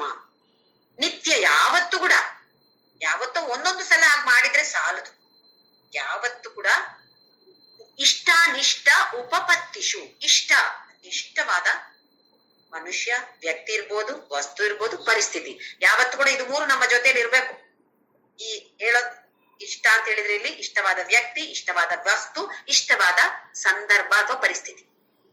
ಅನಿಷ್ಟ ಅದರ ವಿರುದ್ಧವಾದದ್ದು, ಇಷ್ಟವೇ ಇಲ್ಲದ ವ್ಯಕ್ತಿ, ಇಷ್ಟವೇ ಇಲ್ಲದ ವಸ್ತು, ಇಷ್ಟವೇ ಬೇಡವೇ ಬೇಡ ಅಂತ ಅಂದುಕೊಂಡಂತಹ ಪರಿಸ್ಥಿತಿ. ಇದು 3 ಉಪಪತ್ತಿಷು ಅಂದ್ರೆ ಬಂದಾಗ, ಈ ತರದ ವ್ಯಕ್ತಿ, ವಸ್ತು, ಪರಿಸ್ಥಿತಿ ನಮ್ಮಲ್ಲಿ ಬಂದಾಗ ಸಮ, ಒಂದೇ ಸಮನಾಗಿ ಇರಬೇಕು ಯಾವತ್ತು ಕೂಡ. ಇದು ಇನ್ನೊಂದು ಗುಣ ನಮ್ಮ ಭಗವಂತ ನಮ್ಮಲ್ಲಿ ಎಕ್ಸ್ಪೆಕ್ಟ್ ಮಾಡ್ತಾ ಇದ್ದಾನೆ. ಹೀಗಿದ್ರೆ ಏನಾಗತ್ತೆ? ಮೋಕ್ಷ ಸಿಗಕ್ಕೆ ಸಾಧ್ಯ ಆಗತ್ತೆ. ಸಿಗತ್ತೆ ಅಂತಲ್ಲ, ಮೋಕ್ಷ ಸಿಗಕ್ಕೆ ವಾತಾವರಣ ಸೃಷ್ಟಿ ಆಗತ್ತೆ. ಮುಂದಿನ ಶ್ಲೋಕ 11ನೇ ಶ್ಲೋಕ. ಮೈ ಚಾನನ್ಯ ಯೋಗೇನ ಭಕ್ತಿರವ್ಯಭಿಚಾರಿಣಿ ವಿವಿಕ್ತ ದೇಶ ಸೇವಿತ್ವಂ ಅರತಿರ್ಜನ ಸಂಸದಿ. ಅನನ್ಯ ಯೋಗ ಸುಮಾರು ಸಲ ನಾವು ನೋಡಿದ್ದೇವೆ. ಭಕ್ತಿ ಅವ್ಯಭಿಚಾರಿಣಿ. ವ್ಯಭಿಚಾರಿಣಿ ಅಂತ ಹೇಳಿದ್ರೆ, ನಮ್ಗೆ ವ್ಯಭಿಚಾರ ಅಂತ ಹೇಳಿದ್ರೆ ಬೇರೆ ಬೇರೆ ಬೇರೆ ಬೇರೆದ್ರಲ್ಲಿ ಹೋಗೋದು. ನಾವು ವ್ಯಭಿಚಾರಿ ಅಂತ ಹೇಳಿ ಯಾರನ್ನ ಹೇಳ್ತೀವಿ? ವೇಶ್ಯ ಸ್ತ್ರೀಯನ್ನ ವ್ಯಭಿಚಾರಕ್ಕೆ ಹೋಗೋರು ಅಂತ ಹೇಳ್ತೀವಿ. ಏನ್ ಹಾಗಂದ್ರೆ, ಒಂದೇ ವ್ಯಕ್ತಿ ಅಲ್ಲ, ಬೇರೆ ಬೇರೆ ಬೇರೆ ಬೇರೆ ವ್ಯಕ್ತಿ ಜೊತೆ ಅವರು ಹೋಗ್ತಾರೆ, ಅದಕ್ಕೆ ಅವರಿಗೆ ವ್ಯಭಿಚಾರ ಮಾಡ್ತಾರೆ ಅಂತ ಹೇಳ್ತಾರೆ. ಏನು? ಒಂದೇ ಅಲ್ಲದೆ ಬೇರೆ ಬೇರೆದಕ್ಕೆ ಹೋಗೋದಕ್ಕೆ ವ್ಯಭಿಚಾರ ಅಂತ ಹೆಸರು. ಇಲ್ಲಿ ಏನ್ ಹೇಳ್ತಿದ್ದಾನೆ ಕೃಷ್ಣ? ಮೈ ನನ್ನಲ್ಲಿ ಅನನ್ಯ ಯೋಗದಿಂದ ಅವ್ಯಭಿಚಾರಿಣಿ, ಭಕ್ತಿ ಇರ್ಬೇಕು, ಅವ್ಯಭಿಚಾರಿಣಿ, ಬೇರೆ ಬೇರೆ ಬೇರೆ ಬೇರೆ ಅಲ್ಲ, ನಾನು ಮಾತ್ರ. ಇಲ್ಲಿ ನಾನು ಅಂತ ಹೇಳಿದ್ರೆ ಆ ಪರಬ್ರಹ್ಮ ಅಂತ ಹೇಳೋದು. ಕೃಷ್ಣ ಅಂತ ಹೇಳಿದ್ರೆ ಭೌತಿಕ ದೇಹವಾಗಿ ಕೊಳಲನ್ನು ಊದುವ ಕೃಷ್ಣ, ಗೋಪಿಕಾ ಕೃಷ್ಣ ಅಂತ ಅಲ್ಲ. ಪರಬ್ರಹ್ಮ, ಯಾರನ್ನೇ ನೋಡಿದ್ರು, ಯಾವುದೇ ದೇವರ ಪೂಜೆ ಮಾಡಿದ್ರು ಕೂಡ ಅದು ಆ ಪರಬ್ರಹ್ಮನ ಪೂಜೆ ಮಾಡ್ತಾ ಇದ್ದೇನೆ ಅಂತ ಹೇಳಿ ಆ ಭಾವನೆ ಮನಸ್ಸಿನಲ್ಲಿ ತಂದುಕೊಳ್ಬೇಕು. ಅನನ್ಯ ಯೋಗೇನ ಭಕ್ತಿ ಅವ್ಯಭಿಚಾರಿಣಿ. ನಮ್ಮ ಮನಸ್ಸಿನಲ್ಲಿ ಆ ಭಾವನೆ ಇರ್ಬೇಕು. ಇದಕ್ಕೆ ಸುಮಾರು ಸಲ ಈ ಕತೆ ಹೇಳಿದ್ದೇನೆ, ನನ್ಗೆ ತುಂಬಾ ಇಷ್ಟವಾದ ಕತೆ ಇದು. ಮತ್ತೊಂದ್ಸಲ ಹೇಳ್ತೇನೆ. ಒಂದು ಊರಿನಲ್ಲಿ ಒಂದೇ ರೋಡಿನಲ್ಲಿ ಒಬ್ಬ ಸನ್ಯಾಸಿ, ಒಬ್ಬ ಸ್ವಾಮೀಜಿ ಇದ್ರಂತೆ. ಅವರ ಆಪೋಸಿಟ್, ಅದೇ ರೋಡಲ್ಲಿ ಆಪೋಸಿಟ್ ಅಲ್ಲಿ ಒಬ್ಳು ವೇಶ್ಯಾಸ್ತ್ರೀ ಇದ್ಲಂತೆ. ಸನ್ಯಾಸಿ ಮನೆಗೆ ಜನ ಬರ್ತಾ ಇದ್ರು, ಹಾಗೆಯೇ ವೇಶ್ಯಾಸ್ತ್ರೀ ಮನೆಗೆ ಕೂಡ ಜನ ಬರ್ತಾ ಇದ್ರು. ದೊಡ್ಡ ದೊಡ್ಡ ಕಾರುಗಳೆಲ್ಲ ಬರ್ತಾ ಇತ್ತಂತೆ ವೇಶ್ಯೆಯ ಮನೆಗೆ. ಈ ಸನ್ಯಾಸಿ ಏನ್ ಮಾಡ್ತಾ ಅಂತ ಹೇಳಿದ್ರೆ, ಅಲ್ಲಿ ಯಾರೆಲ್ಲ ಬರ್ತಿದ್ದಾರೆ ಅಂತ ಹೇಳಿ ನೋಡ್ತಾ ಇದ್ದ, ಗಮನಿಸ್ತಾ ಇದ್ದ. ಹಾಗೆಯೇ ಒಂದು ಕಾರ್ ಬಂದ್ರೆ ಅವನ ಮನೆಯ ಹಿಂದಿನ ಕಿಟಕಿಯಿಂದ ಒಂದು ಕಲ್ಲನ್ನ ಹಿಂದಕ್ಕೆ ಬಿಸಾಕ್ತಾ ಇದ್ದಂತೆ. ಅಂದ್ರೆ ಎಷ್ಟು ಜನ ಬರ್ತಾರೆ ಅಂತ ಒಂದು ಲೆಕ್ಕಕ್ಕೆ. ಯಾರ ಮನೆಗೆ? ವ್ಯಭಿಚಾರಿ ವೇಶ್ಯೆಯ ಮನೆಗೆ ಎಷ್ಟು ಜನ ಬರ್ತಿದ್ದಾರೆ ಅಂತ ಹೇಳಿ ಲೆಕ್ಕಕ್ಕೋಸ್ಕರ ಈ ಸನ್ಯಾಸಿ ಒಂದೊಂದೇ ಕಲ್ಲನ, ಒಂದು ಕಾರ್ ಬಂದ್ರೆ, ಒಂದು ಕಾರ್ ಕಂಡ್ರೆ, ಒಂದು ಸ್ಕೂಟರ್ ಕಂಡ್ರೆ, ಒಂದು ಸೈಕಲ್ ಕಂಡ್ರೆ ಒಂದು ಕಲ್ಲು ತೆಗೆದು ಕಿಟಕಿ, ಅವನ ಮನೆ ಹಿಂದಿನ ಕಿಟಕಿಯಿಂದ ಹೊರಗಡೆಗೆ ಗಾರ್ಡನ್ಗೆ ಹಾಕ್ತಾ ಇದ್ದಂತೆ. ಹಾಗೆ ಒಂದು ದಿನ ನೋಡಿದಾಗ ಹಿಂದೆ ಗಾರ್ಡನ್ ಅಲ್ಲಿ ದೊಡ್ಡ ರಾಶಿ ಆಗಿತ್ತು. ಅವನಿಗೆ ಆಯ್ತಂತೆ, ಛೀ, ಎಷ್ಟು ಕೆಲಸ ಮಾಡ್ತಿದ್ದಾಳೆ ಇವಳು, ಈ ವೇಶ್ಯಾಸ್ತ್ರೀ ಅಂತ ಅನ್ಕೋತಾ ಇದ್ದಂತೆ. ಈ ವೇಶ್ಯಾಸ್ತ್ರೀ ಹೇಗಿದ್ಲು ಅಂತ ಹೇಳಿದ್ರೆ, ಮನಸ್ಸಿನಲ್ಲಿ ಭಗವಂತನ ಸ್ಮರಣೆಯನ್ನ ಮಾಡ್ತಾ ಇದ್ಲು. ಅವಳಿಗೆ ಜೀವನೋಪಾಯಕ್ಕೆ ಬೇರೆ ಯಾವ ದಾರಿಯೂ ಇರ್ಲಿಲ್ಲ. ಇದು ಒಂದೇ ಗೊತ್ತಿದ್ದದವಳಿಗೆ, ಇದು ಒಂದೇ ದಾರಿ ಇತ್ತವಳಿಗೆ. ಹಾಗಾಗಿ ಇದನ್ನ ಒಂದು ಧರ್ಮವಾಗಿ ಸ್ವೀಕಾರ ಮಾಡಿದ್ಲು ಅವಳು. ಆದ್ರೆ 4 ಜನರ ಜೊತೆ ಬೆರೆತಾಗ, ವೇಷೆಯ ಕೆಲಸ ಮಾಡಿದಾಗ ಭಗವಂತನ ಚರಣಗಳಲ್ಲಿ ತನ್ನ ಮನಸ್ಸನ್ನ ಇಡ್ತಾ ಇದ್ಲಂತೆ. ಕೊನೆಗೊಂದು ದಿನ ಸತ್ತೋದ್ರಂತೆ. ಅದು ದುರದೃಷ್ಟವೋ ಅದೃಷ್ಟವೋ ಗೊತ್ತಿಲ್ಲ, ಒಂದೇ ದಿನ ಸತ್ತೋದ್ರಂತೆ ಇಬ್ರು ಕೂಡ. ವೇಶ್ಯೆಯು ಸತ್ತೋದ್ಲು, ಸನ್ಯಾಸಿ ಕೂಡ ಅದೇ ದಿನ ಸತ್ತೋದ್ಲಂತೆ. ಸನ್ಯಾಸಿಯ ಯಾರೆಲ್ಲ ಭಕ್ತರಿದ್ರೋ ಎಲ್ರು ಬಂದು ದೊಡ್ಡ ಮೆರವಣಿಗೆ, ಹೂವಿನ ಹಾರ ಎಲ್ಲ ಹಾಕಿ ದೇಹಕ್ಕೆ ಹಾಕಿ ಮೆರವಣಿಗೆ ಮಾಡಿದ್ರು. ಈ ವೇಶ್ಯೆಯನ್ನು ಆತರ ಮಾಡಕ್ಕೆ ಯಾರು ಇಲ್ಲ.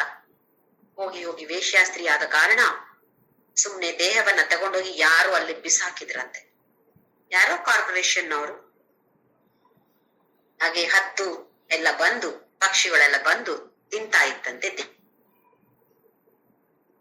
ಈಗ ಆ ಆತ್ಮ ಅಂತ ಏನಿದೆಯೋ, ಏನ್ ಕಥೆಯಲ್ಲಿ ನಾವು ಹೇಳ್ತೀವೋ ಅದು ಮೇಲೆ ಹೋಯ್ತು ಇಬ್ರದ್ದು ಕೂಡ. ಹೋಗ್ತಾ ಹೋಗ್ತಾ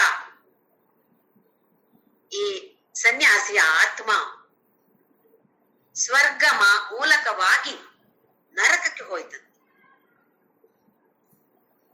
ಹೋಗ್ತಾ ನೋಡ್ತಿದ್ದಾನೆ, ಅಲ್ಲಿ ಆ ವೇಶ್ಯೆಯ ಆತ್ಮ ಇದೆ ಅಥವಾ ವೇಶ್ಯೆ ಇದ್ದಾಳೆ ಅಂತ ಹೇಳೋಣ. ವೇಶ್ಯೆ ಸ್ವರ್ಗದಲ್ಲಿ ಕಾಣಿಸ್ತಾ ಇದ್ದಾಳೆ, ಇವನನ್ನ ನರಕಕ್ಕೆ ತಗೊಂಡೋದ್ರಂತೆ ಯಮ ಭಟರು. ಅವನಿಗಾಯ್ತು ಎಲ್ಲೋ ತಪ್ಪಿದೆ, ನನ್ನನ್ನು ಯಮನ ಹತ್ರ ಕರ್ಕೊಂಡು ಹೇಳಿದ್ರಂತೆ, ಯಮ ಭಟ್ರ ಹತ್ರ. ಯಮ ಭಟರು ಅವನನ್ನ ಯಮನ ಹತ್ರ ಕರ್ಕೊಂಡು ಹೋದ್ರು. ಯಮನ ಹತ್ರ ಹೋಗಿ ಕೇಳದಂತೆ, ಎಲ್ಲೋ ತಪ್ಪಿದೆ, ನಾನು ಸನ್ಯಾಸಿ, ನಾನು ದೇವರ ಹೆಸರು ಹೇಳಿದವನು, ಆದ್ರೆ ನನ್ನನ್ನು ನರಕಕ್ಕೆ ತಗೊಂಡ್ ಬಂದಿದ್ದೀರಾ. ಅವಳು ವೇಶ್ಯ ಕೆಲಸ ಮಾಡಿದವಳು, ಅವಳನ್ನ ಸ್ವರ್ಗದಲ್ಲಿ ಕೂರಿಸಿದ್ದೀರಾ. ಎಲ್ಲೋ ತಪ್ಪಾಗಿದೆ, ಯಾಕೆಂದ್ರೆ ಒಂದೇ ರೋಡಲ್ಲಿ ಇದ್ದವರು ತಾನೇ ನಾವು. ಹಾಗಾಗಿ ಬಹುಶಃ ಎಲ್ಲೋ ತಪ್ಪಿದೆ, ನಿಮ್ಮ ಸೇವಕರಿಗೆ ಅಂತ ಯಮನ ಹತ್ರ ಕೇಳ್ದಂತೆ. ಯಮ ನಗ್ತಾ ಕೇಳದಂತೆ, ಹೇಗೆ ಮಾಡಿದೆ ನೀನು ದೇವರ ಸ್ಮರಣೆ? ರಾಮ ರಾಮ ರಾಮ ರಾಮ ಹೇಳ್ದೆ. ಬಾಯಿಯ ಮೂಲಕ ಹೇಳಿದ್ಯಾ? ಹೌದು, ಬಾಯಿಯ ಮೂಲಕ ಎಲ್ಲ ಹೇಳ್ದೆ ನಾನು. ಸರಿ, ದೇಹದ ಮೂಲಕ ಮಾಡಿದಿ ತಾನೆ? ಇನ್ನ ದೇಹವನ್ನ ನೀನು ಸತ್ತಾಗ ಹೇಗೆ, ಯಾವ ತರದಲ್ಲಿ ಮೆರವಣಿಗೆ ಎಲ್ಲ ಮಾಡಿದ್ರು? ಓ, ಹೂವಿನ ಹಾರ ಎಲ್ಲ ಹಾಕಿ ಮೆರವಣಿಗೆ ಮಾಡಿದ್ರು ಅಂತ ಹೇಳಿದ್ರಂತೆ ಯಮನಂತ್ರ ಸನ್ಯಾಸಿ. ಮತ್ತೆ ಇನ್ನೇನ್ ಬೇಕು ನಿಂಗೆ? ದೇಹಕ್ಕೆ ಮಾಡಿದ್ರು ತಾನೆ? ಬೇಕಾದಷ್ಟು ಭರ್ಜರಿಯಾದ ಉಪಚಾರ ಮಾಡಿದ್ರಲ್ಲ ದೇಹಕ್ಕೆ. ಹೌದು, ಆದ್ರೆ ಈಗ ಯಾಕೆ ಮತ್ತೆ ನರಕ? ನಿನ್ನ ಮನಸ್ಸೆಲ್ಲಿತ್ತು? ರಾಮರಾಮ ಹೇಳ್ದೆ. ಮನಸ್ಸು ಆ ವೇಶ್ಯೆಯ ಮನೆಗೆ ಯಾರು ಬರ್ತಿದ್ದಾರೆ, ಎಷ್ಟು ಜನ ಬಂದ್ರು, ಎಷ್ಟು ದೊಡ್ಡ ದೊಡ್ಡ ಕಾರುಗಳು ಬಂದಿತ್ತು, ಬರೀ ಸೈಕಲ್ ಬಂದು ಇವತ್ತು ಇದೇ ತಾನೇ ನೋಡ್ತಾ ಇದ್ದಿದ್ದು ಅಂತ ಕೇಳದಂತೆ ಯಮ.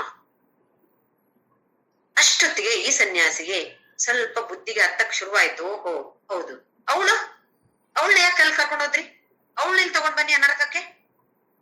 ಅವಾಗ ಯಮ ಹೇಳ್ದಂತೆ, ಅವಳಿಗೆ ಜೀವನೋಪಾಯಕ್ಕೆ ಬೇರೆ ದಾರಿ ಇಲ್ಲದೆ ಅವಳನ್ನ ತಗೊಂಡಿದ್ಲು. ಆದ್ರೆ ಆ ಕೆಲಸವನ್ನು ಮಾಡ್ತಾ ಇದ್ದಾಗ್ಲೂ ಅವಳ ಮನಸ್ಸು ಭಗವಂತನ ಚರಣಗಳಲ್ಲಿತ್ತು. ಹಾಗಾಗಿ ದೇಹದ ಮೂಲಕ ಅವಳು ಕೆಟ್ಟ ಕಾರ್ಯವನ್ನು ಮಾಡಿರ್ಬೋದು. ಅದಕ್ಕೋಸ್ಕರ ಆ ದೇಹವನ್ನ ಅಲ್ಲಿ ಬಿಸಾಕಿ ಬಿಟ್ರು. ಯಾವುದೋ ಹತ್ತುಗಳು ಬಂದು ಹೇಗೇಗೂ ಆಯ್ತು ದೇಹ. ಅವಳ ಮನಸ್ಸು ಎಲ್ಲಿತ್ತು? ದೇವರ ಪಾದಾರವಿಂದಗಳಲ್ಲಿ ತನ್ನ ಮನಸ್ಸನ್ನು ಅವಳು ಇಟ್ಟ ಕಾರಣ ಅವಳು ಸ್ವರ್ಗಕ್ಕೆ ಹೋಗಬೇಕಾಗಿದೆ. ಇದು ಕಥೆಯಾಗಿರ್ಬೋದು, ಆದ್ರೆ ನಮ್ಮನ್ನೆಲ್ಲ ಎಚ್ಚರಿಸುವಂತಹ ಒಂದು ಅದ್ಭುತವಾದ ಸುಂದರವಾದ ಕಥೆ ಇದು. ದೇಹದ ಮೂಲಕ ನಾನಾ ಕಾರ್ಯಗಳನ್ನ ಮಾಡ್ತಾ ಇರ್ತೇವೆ. ಮನಸ್ಸು ಎಲ್ಲಿದೆ? ಮನಸ್ಸು ಹೇಗಿದೆ? ಎಲ್ಲಿದೆ? ಹೇಗಿದೆ? ಯಾವ ರೀತಿಯಲ್ಲಿ ನನ್ನ ಮನಸ್ಸು ಆ ಕಡೆ ಈ ಕಡೆ ಓಡಾಡ್ತಾ ಇದೆ? ಯಾಕೆ ಹೀಗೆ ಹೋಗ್ತಾ ಇದೆ? ಇದು ನನ್ನ ವಶದಲ್ಲಿದೆಯಾ? ನಾನು ಶ್ರೀರಾಮ್ ಜೈ ರಾಮ್ ಜೈ ಜೈ ರಾಮ್ ಹೇಳ್ತಾ ಇದ್ದೀನಿ, ಓಂ ನಮಃ ಶಿವ ಹೇಳ್ತಾ ಇದ್ದೀನಿ, ವಿಷ್ಣು ಸಹಸ್ರನಾಮ ಹೇಳ್ತೀನಿ, ಭಗವದ್ಗೀತೆ ಓದ್ತೀನಿ, ಪಾರಾಯಣ ಇದೆ ನನ್ಗೆ. ಮನಸ್ಸು ಅದರಲ್ಲಿ ಇದೆಯಾ? ಮನಸ್ಸು ಭಗವಂತನ ನೆನೆತಾ ಇದೆಯಾ? ಇಲ್ಲ, ಮನಸ್ಸು ಆ ಕಡೆ ಈ ಕಡೆ, ಅವ್ರೇನ್ ಹೇಳಿದ್ರು ಇವ್ರೇನ್ ಹೇಳಿದ್ರು, ನಾನೇನ್ ಮಾಡ್ಬೇಕು ನಾಳೆ, ಇದರ ಬಗ್ಗೆ ಆಲೋಚನೆ ಮಾಡ್ತಾ ಇಲ್ವೇ? ಅದಕ್ಕೋಸ್ಕರ ಭಗವಂತ ಇಲ್ಲಿ ಮೈಚಾನನ್ಯ ಯೋಗೇನ ಭಕ್ತಿರವ್ಯಭಿಚಾರಿಣಿ, ಅವ್ಯಭಿಚಾರಿಣಿ ಆಗಿ, ವ್ಯಭಿಚಾರ ಬೇಡ, ಅಲ್ಲಿ ಇಲ್ಲಿ ಮನಸ್ಸು ಹೋಗೋದು ಬೇಡ, ಅನನ್ಯ ಯೋಗದಿಂದ ನಾ ಅನ್ಯ, ಇನ್ನು ಬೇರೆ ಇಲ್ಲ ನನಗೆ ಕೃಷ್ಣ, ನೀನು ಒಬ್ಬನೇ ಇರೋದು ನನ್ಗೆ, ಈ ತರದ ಭಕ್ತಿಯಿಂದ, ಈ ತರದ ಭಾವನೆಯಿಂದ ಭಗವಂತನ ಪೂಜೆಯನ್ನ ಮಾಡುವಂತವರಾಗ್ಬೇಕು ನಾವು. 7ನೇ ಅಧ್ಯಾಯದಲ್ಲಿ ಕೃಷ್ಣ ನಾನಾ ತರದ ಭಕ್ತಿಯ ಬಗ್ಗೆ ಹೇಳ್ತಾನೆ.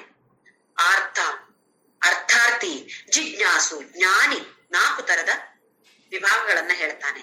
ಆರ್ಥ, ತುಂಬಾ ಕಷ್ಟದಲ್ಲಿದ್ದೇನೆ, ನನಗೆ ಮೋಕ್ಷದ ಬಗ್ಗೆ ಯೋಚನೆ ಇಲ್ಲ, ಈಗ ನನಗೆ ಈ ಕಷ್ಟದಿಂದ ಪಾರಾದ್ರೆ ಸಾಕು.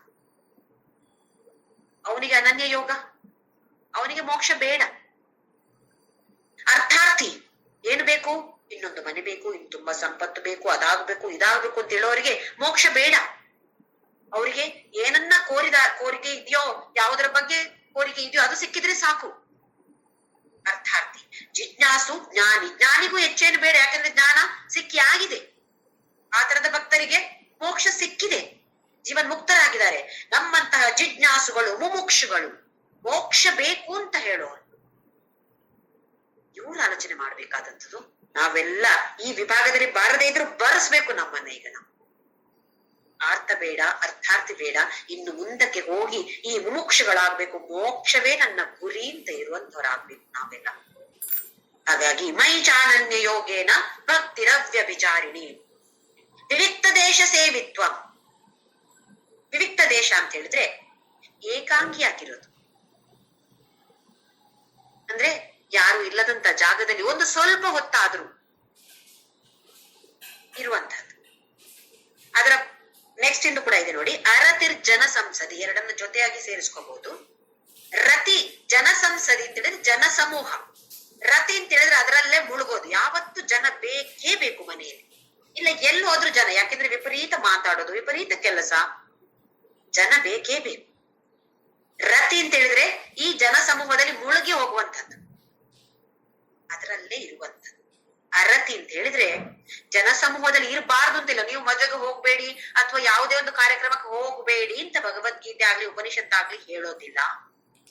ಅದರಲ್ಲೇ ಮುಳುಗಿರ್ಬೇಡಿ. ಸ್ವಲ್ಪ ಹೊತ್ತು ಅಲ್ಲಿ ಹೋಗಿ ಬರ್ತೀರಾ, ಬಂದ ಮೇಲೆ ಒಂದು ಮದುವೆಗೆ ಹೋಗಿ ಬಂದ್ರೆ ನೋಡಿ, ಮತ್ತೆ ಮನೇಲಿ ಬಂದು ಅದರ ಬಗ್ಗೆ ಹೇಳೋದು. ಅಲ್ಲಿ ಊಟಕ್ಕೆ ಏನಿತ್ತು, ಸ್ವೀಟ್ ಏನಿತ್ತು, ಹೇಗಿತ್ತು, ಯಾವ್ದಕ್ಕೆ ಹುಳಿ ಜಾಸ್ತಿ ಇತ್ತು, ಯಾವ್ದಕ್ಕೆ ಉಪ್ಪು ಕಡಿಮೆ ಇತ್ತು, ಇದೆಲ್ಲವನ್ನು ಹೇಳೋದು. ಅದು ಉಪ್ಪಿನಿಂದ ಹಿಡಿದು ಎಲ್ಲವೂ ಬರ್ಬೇಕು, ಇಷ್ಟೆಲ್ಲ ಬರ್ಬೇಕು. ಆಮೇಲೆ ಅಲ್ಲಿ ಯಾರೆಲ್ಲ ಸಿಕ್ಕಿದ್ರು, ಅವ್ರು ಏನೆಲ್ಲ ಹೇಳಿದ್ರು ನೋಡಿ. ನಾವು ಮಾಡ್ತೀವಿ, ಸಹಜವಾಗಿ ನಾವು ಮಾಡ್ತೀವಲ್ಲ ಇದೆಲ್ಲ. ಅಲ್ಲಿ 2 ಗಂಟೆ ಕಾರ್ಯಕ್ರಮದಲ್ಲಿ ಕೂತ್ರೆ ಇಲ್ಲಿ 24 ಗಂಟೆ ಅದರ ಬಗ್ಗೆ ವರ್ಣನೆ ಮಾಡಕ್ಕೆ ನಾನ್ ರೆಡಿ.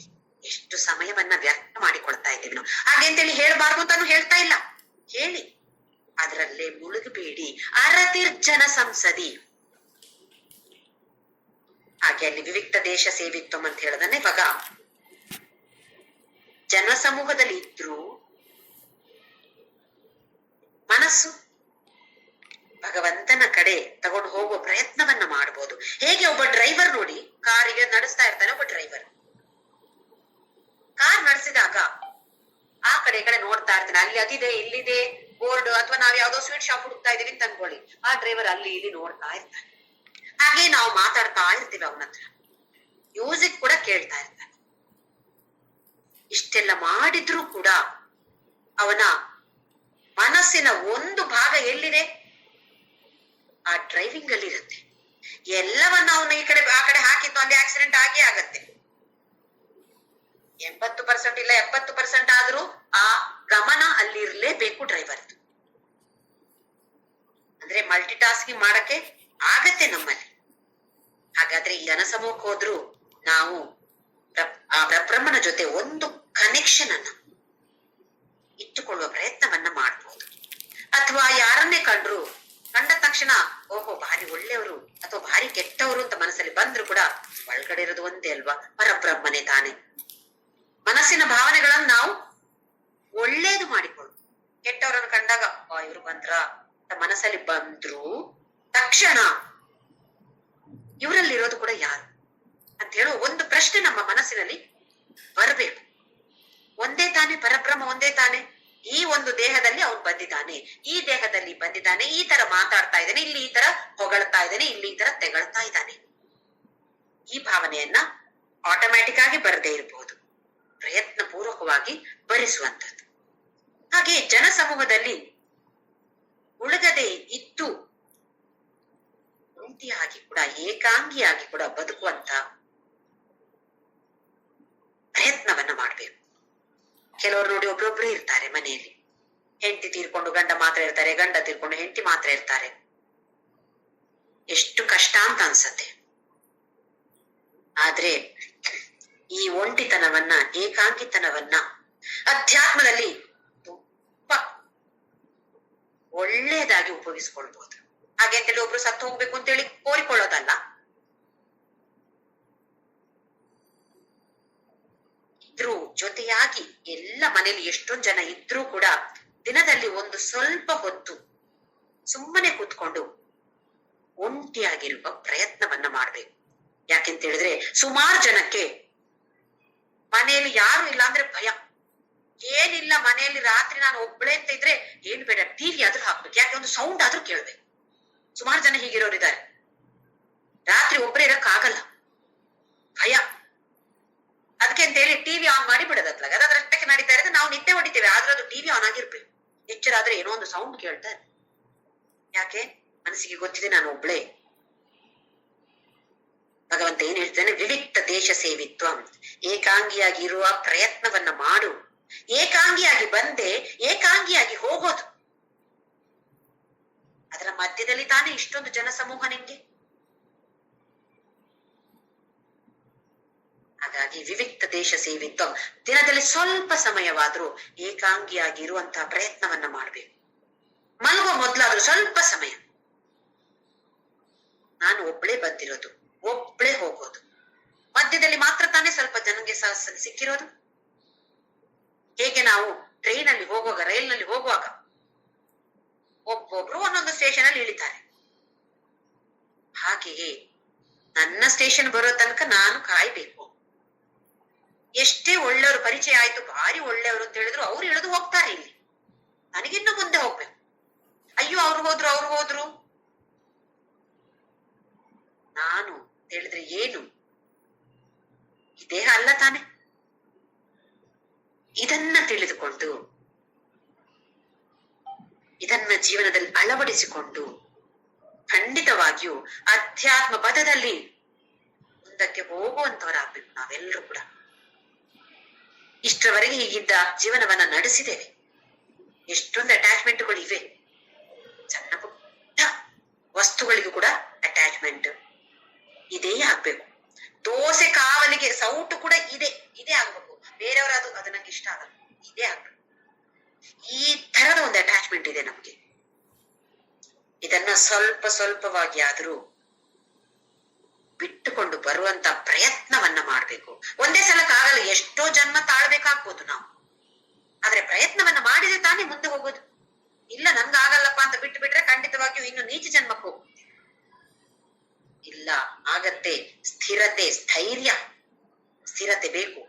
ಮಾಡ್ತೀನಿ ನಾನು, ನಿಶ್ಚಯ, ದೃಢವಾಗಿ ನಿರ್ಧಾರವನ್ನ ಮಾಡಿಕೊಂಡು ಇವತ್ತು ಒಂದು ದಿನ ಆದ್ರೂ ಹೀಗಿರ್ತೇನೆ ಅಂತ ಹೇಳಿ ನಿರ್ಧಾರವನ್ನು ತೆಗೆದುಕೊಂಡು ಹಾಗಿರ್ಬೇಕು. ನಿರ್ಧಾರ ತೆಗೆದುಕೊಳ್ಳೋದು ಸುಲಭ, ಇರ್ಬೇಕು, ಅದು ಮಾಡ್ಬೇಕು. ಹೀಗೆ ಮಾಡ್ತಾ ಮಾಡ್ತಾ ಮಾಡ್ತಾ ಖಂಡಿತವಾಗಿಯೂ ಸ್ವಲ್ಪ ನಾವು ಪ್ರಯತ್ನ ಮಾಡಿದ್ರೆ, ಮತ್ತೆ ನಾವು 1 ಹೆಜ್ಜೆ ಹಾಕಿದ್ರೆ ಅವನು 10 ಹೆಜ್ಜೆ ಹಾಕ್ತಾನೆ ಅಂತ ಪುರಾಣದಲ್ಲಿ ಹೇಳಿದೆ. ಅದು ಸತ್ಯವೋ ಸುಳ್ಳೋ ಗೊತ್ತಿಲ್ಲ, ಆದ್ರೆ ಅದರ ಮೇಲೆ ಶ್ರದ್ಧೆ ಇಟ್ಟು ನಂಬಿಕೆಯಿಂದ ನಾವು ಮಾಡೋಣ. ಎಷ್ಟೊಂದು ವಿಚಾರಗಳು ನಮ್ಗೆ ಈಗ ವಿಜ್ಞಾನಿಗಳು ಹೇಳ್ತಾರೆ ಇದು ಹೀಗಿದೆ ಅಂತೇಳಿ, ನಂಬೋದಿಲ್ವಾ ನಾವು? ಅಯ್ಯೋ ಅದು ತಪ್ಪಾ ಸರಿಯಾ ಅಂತೇಳಿ ನಾವು ಕೇಳಕ್ ಹೋಗುದಿಲ್ಲ. ವಿಜ್ಞಾನಿಗಳು ಹೇಳಿದ್ರೆ, ನಮ್ಗೆ ಅಮೆರಿಕನ್ಸ್ ಎಲ್ಲ ಹೇಳಿದ್ರೆ ನಮ್ಗೆ ಅದು ಮತ್ತೆ ಗ್ಯಾರಂಟಿ. ಅದೆಷ್ಟು ನಂಬಿಕೆ ನಮ್ಗೆ ಅವ್ರು ಹೇಳಿದ ವಿಷಯದ ಮೇಲೆ. ಹಾಗಿದ್ದಾಗ ನಮ್ಮ ವೇದಗಳ ಮೇಲೆ, ಉಪನಿಷತ್ತಿನ ಮೇಲೆ, ಭಗವದ್ಗೀತೆಯ ಮೇಲೆ ನಂಬಿಕೆಯನ್ನ ಯಾಕೆ ಇಟ್ಕೊಳ್ಬಾರ್ದು? ಈ ಒಂದು ಶ್ರದ್ಧೆಯಿಂದ ನಮ್ಮ ಪ್ರಯತ್ನವನ್ನ ಖಂಡಿತವಾಗಿಯೂ ನಾವೆಲ್ಲರೂ ಮಾಡಿ ಅಧ್ಯಾತ್ಮ ಪದದಲ್ಲಿ ಖಂಡಿತವಾಗಿಯೂ ಮುಂದಕ್ಕೆ ಮುಂದಕ್ಕೆ ಮುಂದಕ್ಕೆ ಸಾಗೋಣ.